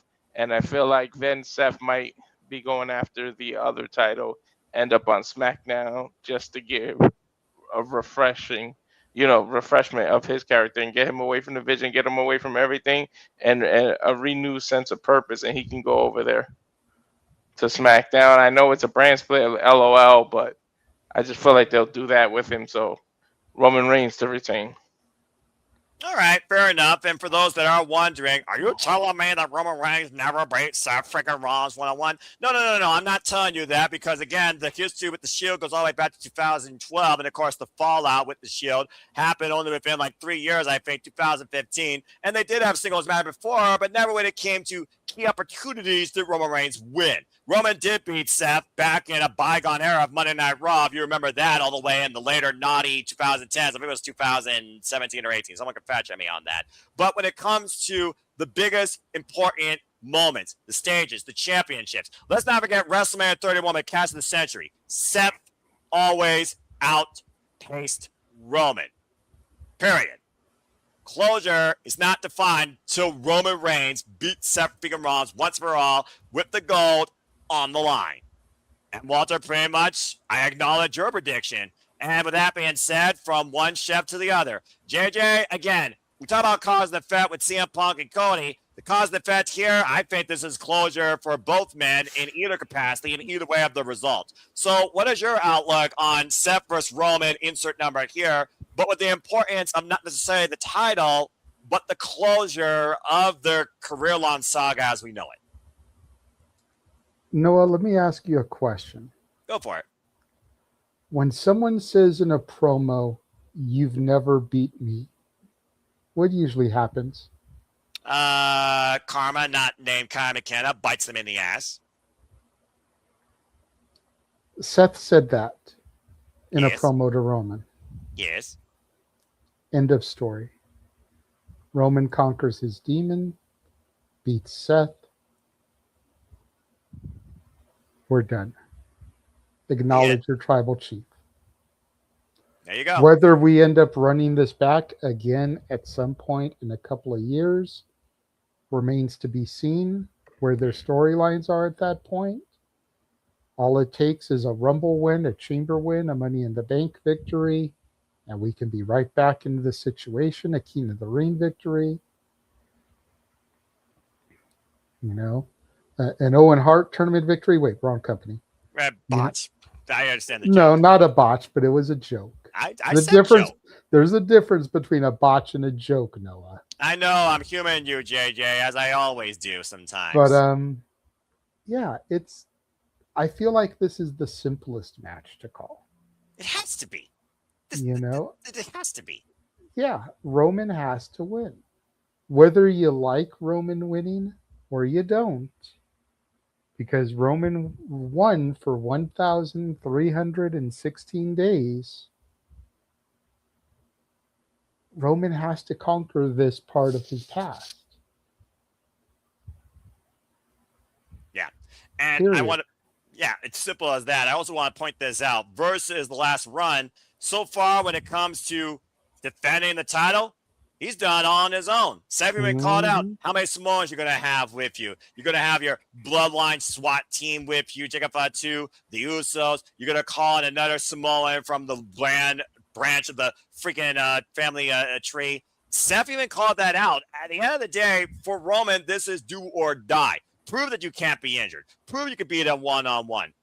Prove you don't need a chair in your spine anymore to have this vengeance carried out. Honestly, if he doesn't use a chair in this match, I'll be shocked. I'm expecting a ref bump. I'm expecting all hell to break loose. This is the modern era. John Cena, I'm ready to order. Much to JJ's point, this could happen again, but I don't think genuinely it needs to. I really don't. But thank you, JJ. Emmanuel, we're on you next. I will say this, though. There are three brave souls, or three people in their house, that did pick Seth freaking Rollins to lead with the WWE World Championship. The title he redefined when the vision of this legacy was redefined in a tournament won by him, overcoming the phenomenal AJ Styles and going on that incredible run to the point he broke his body. The rest is history. Hello, WrestleMania 40. Emmanuel, that being said, Roman Reigns, Seth freaking Rollins, who you got? Would it be something over Femi after the match is over, came out and he calls his King in a Ring shot and dethrones Roman Reigns after the match, that'd be an epic moment in SummerSlam history. Well, you need some way to end the weekend on a high note unless Seth Rollins retires. But that's my prediction. There's not much to say. Like, you hit the nail in the coffin, Noah. But to tell you, I don't know why WWE tried to hide facts that Seth says that Roman has never beaten him, and yet, of course, the internet wrestling community, it was on Botchamania, an episode, they rewind the footage and they show the episodes of how many times Seth Rollins lost against Roman Reigns. It's like no one can give 1 second or 10 seconds. Nah, I'd rather not post it.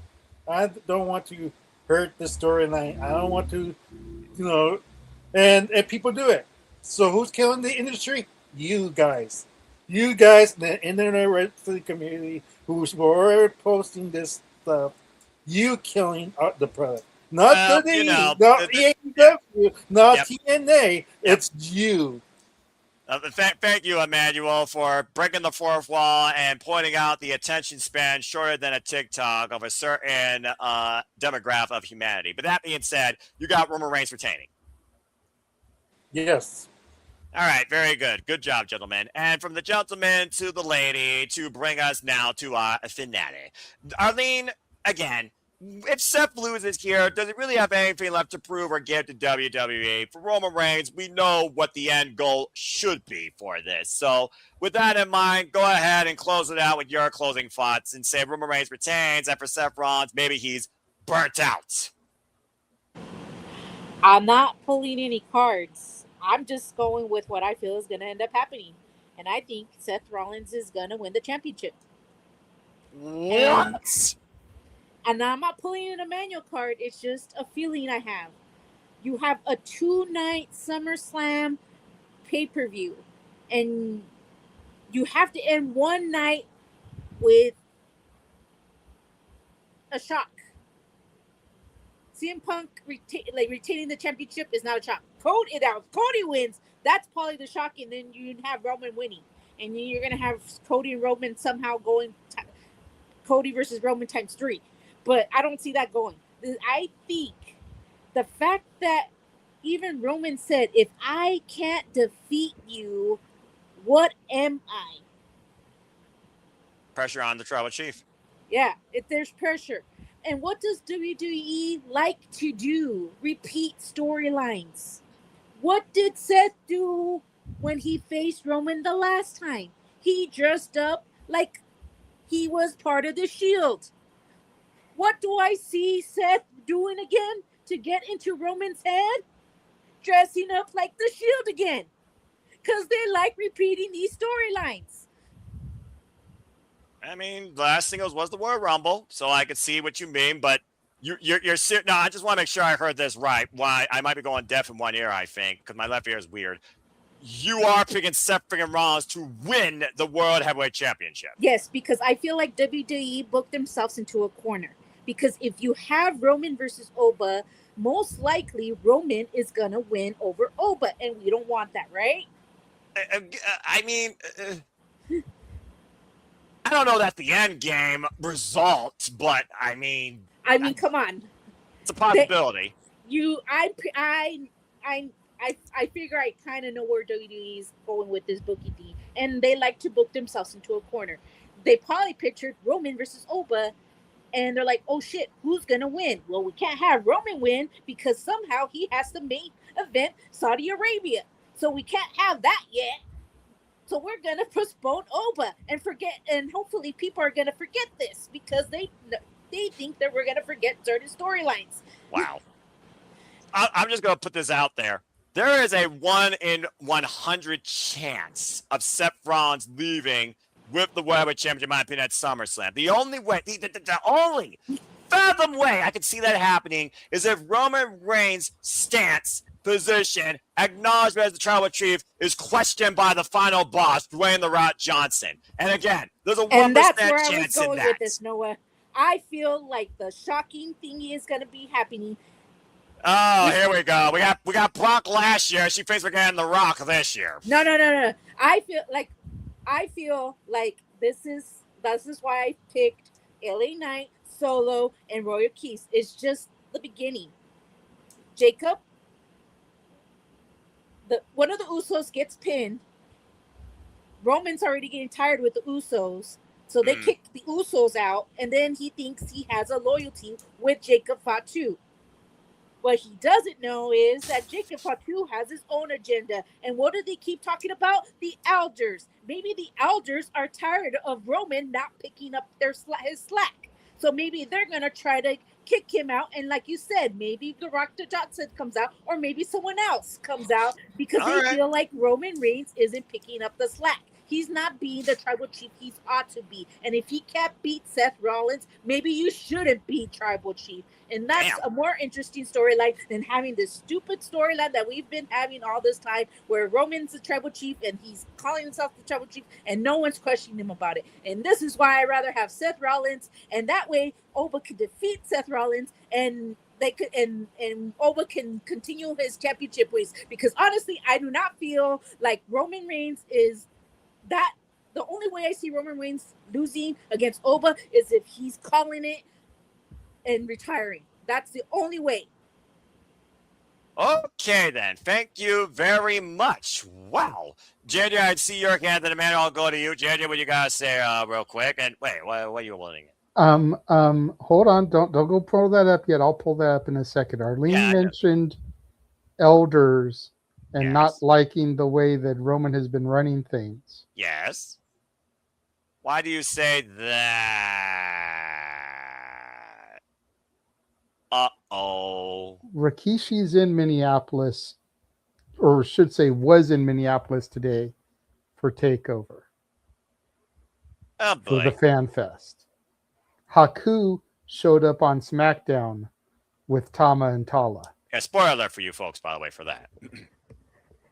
So, elders are going to be in the area. Different sides of the family, too, by the way. Different elders on both sides. But Rikishi and Haku, former tag team. Yeah, yes, I remember that. But, okay. And you know, Rikishi's sons are still running with Roman, so. Something tells me that the bloodline might change again in a weird way, and it very well could be this weekend. And it could be something behind the scenes versus on screen. Just saying. After all, Seth, the last time he screwed... Charles, we're with you. We feel you. We believe you. Yeah. But never say never. Yes, And can I just say, I didn't say that The Rock was coming back. I just said that there's something going on because they keep mentioning elders, and all these elders are popping up. They're not just popping up for a reason. I'm just saying. I get that. And on top of that, Survivor Series will be 30 years since The Rock's debut. Saudi Mania is the last opportunity, I think, for Rock Roman. Agree. Because if we don't get that match in Saudi with the money that the Saudis are willing to pay, it's not happening. We're never getting it. Yeah, period. It's not happening. I completely agree. I think So I could see Rocky showing up here, Rocky showing up at Survivor Series, maybe Rocky showing up in the Rumble, Rocky showing up at Mania. You do the big four on the road to Mania, one final little run for the final boss. I'm just saying, Charles, you never say never. Like I said, 1%. War Games is going to be around the corner. You know the bloodline is going to be in it. And you know it's probably going to be Roman, Jimmy, Jay, Jacob, and insert person here, possibly a returning solo to the squad, versus Tama, Haku maybe, and 2 other people on that side. The final boss could be involved. Don't undersell the fact that this may be the road for the final time we could see the final boss. Like I said, 1% is still potential. According to his wiki, anything he has is in post-production. He is not in pre-production or filming anything right now. Well, there you go. So he actually has the schedule available for the first time in a long time. All right. If it doesn't happen at Saudi Mania, it's never going to happen. And if it is going to happen, we need to get the ball rolling. And we need to get the ball rolling on closing this thing out because we're turning into fantasy booking. But that's just the potential we hope to see out of what people would call a very dull opportunity made for a main event that really doesn't have a lot of merit behind unless you look at the long-term fan with the fact that they're both basically villains. There's no good guy here. Just one loser, just one winner. And hopefully the winner will have closure. Arlene, what you got to say real quick so we can close this out? Don't spin the wheel anymore. Oh, no. My brother still has to go after this, but I'll just make it quick. I'm just saying, Moana, the live action tanked, so Dwayne The Rock Johnson really needs that money. All right. Well, again, Disney also indifferent. That part of me died a long time ago. Amanda, what you gotta say here real quick? My little barely brings it on me anymore. I get her now to just play Astro Boy and not think about Disney, which I think is a better pursuit. Amanda, what you gotta say real quick? This is me trying to persuade those Roman Reigns fans to switch their picks so I could get a point. Roman Reigns tend to have this hiatus after SummerSlam. He won't come back until Royal Rumble time. So Orleans' pick is not so outlandish because during this time he is in hiatus land and he won't come back because he doesn't do Survivor Series. He doesn't do the other small pay-per-views. So it wouldn't be so far-fetched for Roman Reigns to lose the title. Nothing is impossible, including getting the Rage of Wrestling Walter Cruz to 300 if you wanted to see him and his wife's livers caught on fire, YAMC, with a game of hot stuff. Do it today, folks. Again, subscribe today. If you're at Rage of Wrestling right now, hit that subscribe button, give it a thumbs up, and thank you all so much. Simple as that. This match is brought to you by Rage of Wrestling. As there will be a rage, I'm sure, out of most of the people that watch WWE if Roman Reigns loses this title. Okay, well, that being said, thank you to Mingus Sis and JJ for the further booking on what would be a better family feud than any episode hosted by Steve Harvey. But that in mind, folks, that is SummerSlam weekend. So again, what are your predictions? What are your biggest expectations? What's your biggest WTF that you hope to happen? Let us know in the comments down below as we conclude and bid you all fine I do it. Again, thank you for those that have tuned in. If you haven't already, get those predictions in. The form is live on my social media, on the No DQ prediction stream. It will be in the comments down below, and it will be, of course, privately sent to everybody that has been on the panel. Again, shout out to Statboy Mike as his phone blew up. I'm kidding. But again, priorities happen. So let's go ahead and get the F out of here and bid you all fine farewell before we see you all literally in about 16 hours for the first night of SummerSlam. We'll be doing a watch along here at the Super Reliable Studios. Thank you all so much. And first and foremost, which is gracias having both Dominguez's here that did not go necessarily with the same picks every time. Sometimes siblings agree, sometimes they disagree, but that's why they work so well together. Much like John Cena and Randy Orton did their entire careers. The fact that Randy Orton is still pretty much going despite the fact he's injured. Again, God bless both of you. Good luck to both of you. Arlene, always a pleasure. I know you are subdued from actual prediction participation, but it's still great to have your takes. Where can the people find you and your hermano? And thank you. You can find me on Instagram, Arlene Dominguez, and Twitter, ADM73244. And I was listening to your NXT prediction, Noah, and you botched it. The reason why I left the NXT predictions, it's not because I won. I actually lost. I came in like about fifth place. But the reason why I quit was because I had picked Kendall Gray to win the gauntlet. Oh, dear. I'm opening up old wounds. Yes. And she won because I didn't want to lose a point. And this is why she broke me. Because look at her now. If I would have kept my belief because no one else picked her. Like you said, no one else picked her. I saw potential. I was the first one to see potential there. All right. Calm down. Tranquilo. Tranquilo. This is why I quit. Jade is smiling in here, considering that he lost. That is why I quit. I'm used to it. But besides that, like I said, you can find me on the thing. And like I said, the tickets for SummerSlam both nights were not that great from what I was seeing on Twitter. So they have to do something for these both nights, at least ending it, for people to feel like their money is worth. This is why I feel like they need a big shock, at least in one of them, or at least both. Make it both. Make it worth people's while. Because otherwise, that's fair. You know, people are going to be leaving upset, and you're going to be having more problems selling these pay-per-views, especially for the prices that they're asking for. Well, much like Kendall Gray, we're just constantly telling WWE, don't fuck this up. So again, Arlene, thank you so much. Emmanuel, go ahead and tell the people can find you in and out of YouTube. Appreciate you, bruv. Good luck.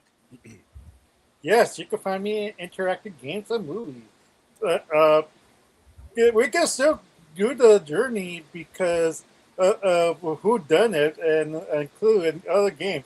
The movie part that I need to figure out, I probably gotta do a podcast form than seeing the watch along for the movie. Unfortunately, right? Because YouTube keeps keep copyrighting me, and this is just a hassle. So I just gotta do like a mini podcast type of deal and tell what movies I see, what I see, and what I thought about it. And hopefully, you can follow me, Emmanuel Dominguez, on Facebook, EDM724 at the Instagram, and you can follow my channel. It's underneath that hashtag.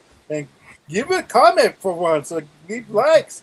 Tell me what you want to see more. Maybe you want me to play GTA 5. Maybe you want to see me play GM mode. I don't know. Give me ideas because I want this channel to be interactive. That's the name of the channel. So please help me out, people.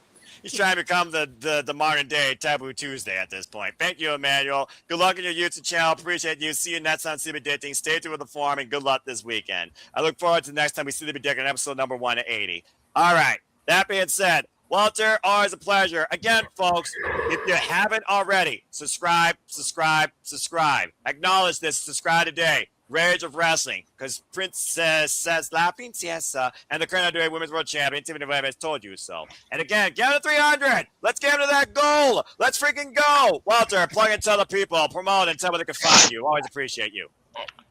Rage of Wrestling is the YouTube. Please hit it and tell somebody to tell somebody to tell somebody to tell somebody. Word of mouth goes a long way. On Instagram, it's walter.cruz.940. On the X, formerly known as Twitter, it's Walter Alex Cruz. And I won't even say the Blue Sky because I don't even know when was the last time I went on there. But that's how you find me. Been on there. Blue skies don't always lead to clearer days. Just saying. I've seen rain during those type of days, and I'm not a meteorologist, despite the fact I'm in a suit. Just create new email accounts. With those email accounts, create new YouTube accounts. And with those YouTube accounts, subscribe to Walter. Come on. He only needs 15 more subs. 12 now. 12 by Sunday. Make it happen, y'all. Do it. Do it now. You're hearing us. Create more email accounts. I'm going to just leave that Create YouTube accounts out of those and subscribe. You can do it. What does he get? What do you get, Walter, if you get to 12? When he gets to 300, which he needs 12 more to get, him and his wife are doing the Hot Ones challenge. Oh, okay. Live on his channel with Noah as the host asking the questions. Good Lord, God bless your livers. All right, and your colons. All right, thank you, Walter. Again, I had to start with, of course, Stock up on the Angel Soft. The three amigos basically is what we got here with these three. How fitting I have them in a triangle. Not the Triforce either. Then again, one's probably wisdom and one's probably strength and one's probably power. You decide, folks. That being said, Angel Soft. He's just stuck up on the age or so. How did we have a pandemic that had to do with coughing and everything, and we ran out of toilet tissue? Now we got this parasite that's making everybody shit, but but toilet tissue's everywhere. There's no toilet tissue shortage and crisis. How's that happening in this year? I don't know. We're flushing away opportunities for sanity at this point. How All you right. Damn it. Thank you, Walter. He'll be here all week. And so will I, apparently, because I don't know how to get away from this insanity. No, you really don't. 180 episodes next time. Cheers to everyone that's made it possible, including the 169 of you. Again, thank you. And thank you, Walter. Again, good luck. The next one will be Lockdown, right? That'll be 180? I believe you're correct. I have to Or double. Death Before Dishonor, is that getting one? Yeah, I think you're right. Again, I'll talk more about that later because, again, I talk more about that at the end. But that being said, before the end, there's the pre-ultimate. And there's no better pre-ultimate than regular wrestling JJ Williams. JJ, nothing but love to you. Always appreciate you and what you do. You do so much here. You're always a great encouragement, great friend. You're definitely a far better booker and a far better creative mind than anyone right now with a freaking pencil and pen in the damn wrestling business. Sorry, not sorry. But that being said, where can people further engage and find you, former Chase U alumni at Howard University? And what have you been up to? Isn't that such a fantastic graphic? And yes, I know my girl, spoiler alert, eliminated from the Knockouts TV title tournament. We all saw it coming. We did, but you know what? Gotta love her drive and determination anyway. But you can find me representing Chase University at the Renegade JJ Williams on Instagram, at Casa D18 Studios on YouTube, at Casa D18 Studio on the X. You can find me manning the Simply Reliable Studios X account at SR Studios 2024, where we are currently broadcasting, where I post all the big announcements. All the big stuff. Go back in the archives and check out the interview Walter, Nick, and I did last night with the Conduit of Karma, Kaya McKenna. Damn near 3 hours. Aw. This wasn't even it wasn't even an interview. It was a conversation with a friend. I love that. You know, I'll do your best to her. Yeah, it was just fun. It's like we did all of the standard interview shit in the first interview. This was just like friends catching up. Nice. How are you? What have you been up to since we last saw you? Type of thing. She talked about winning the Spark Joshi Pacific title. She talked about winning the Pro Wrestling Symphony women's title. She talked about what it was like WrestleMania week. You know, brought up some of her tweets that she's posted in recent weeks and months, and she addressed some of them. One of them about how she didn't even feel like the industry wanted her around anymore and took like a mental health break. One about fans sponsoring wrestlers as opposed to businesses and podcasts like us. Just a bunch of different things that she touched on. Really good chat. Talked about some of the people she wants to defend her championships against. Ooh. Talked about her desire to get back to Focus Pro and get another shot at Steph DeLander, who dethroned her for that title. Get your title back. So good stuff there. Go check that out in the archives.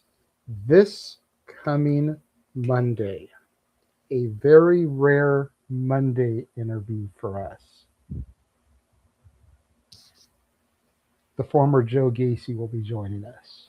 Oh, good grief. Wow.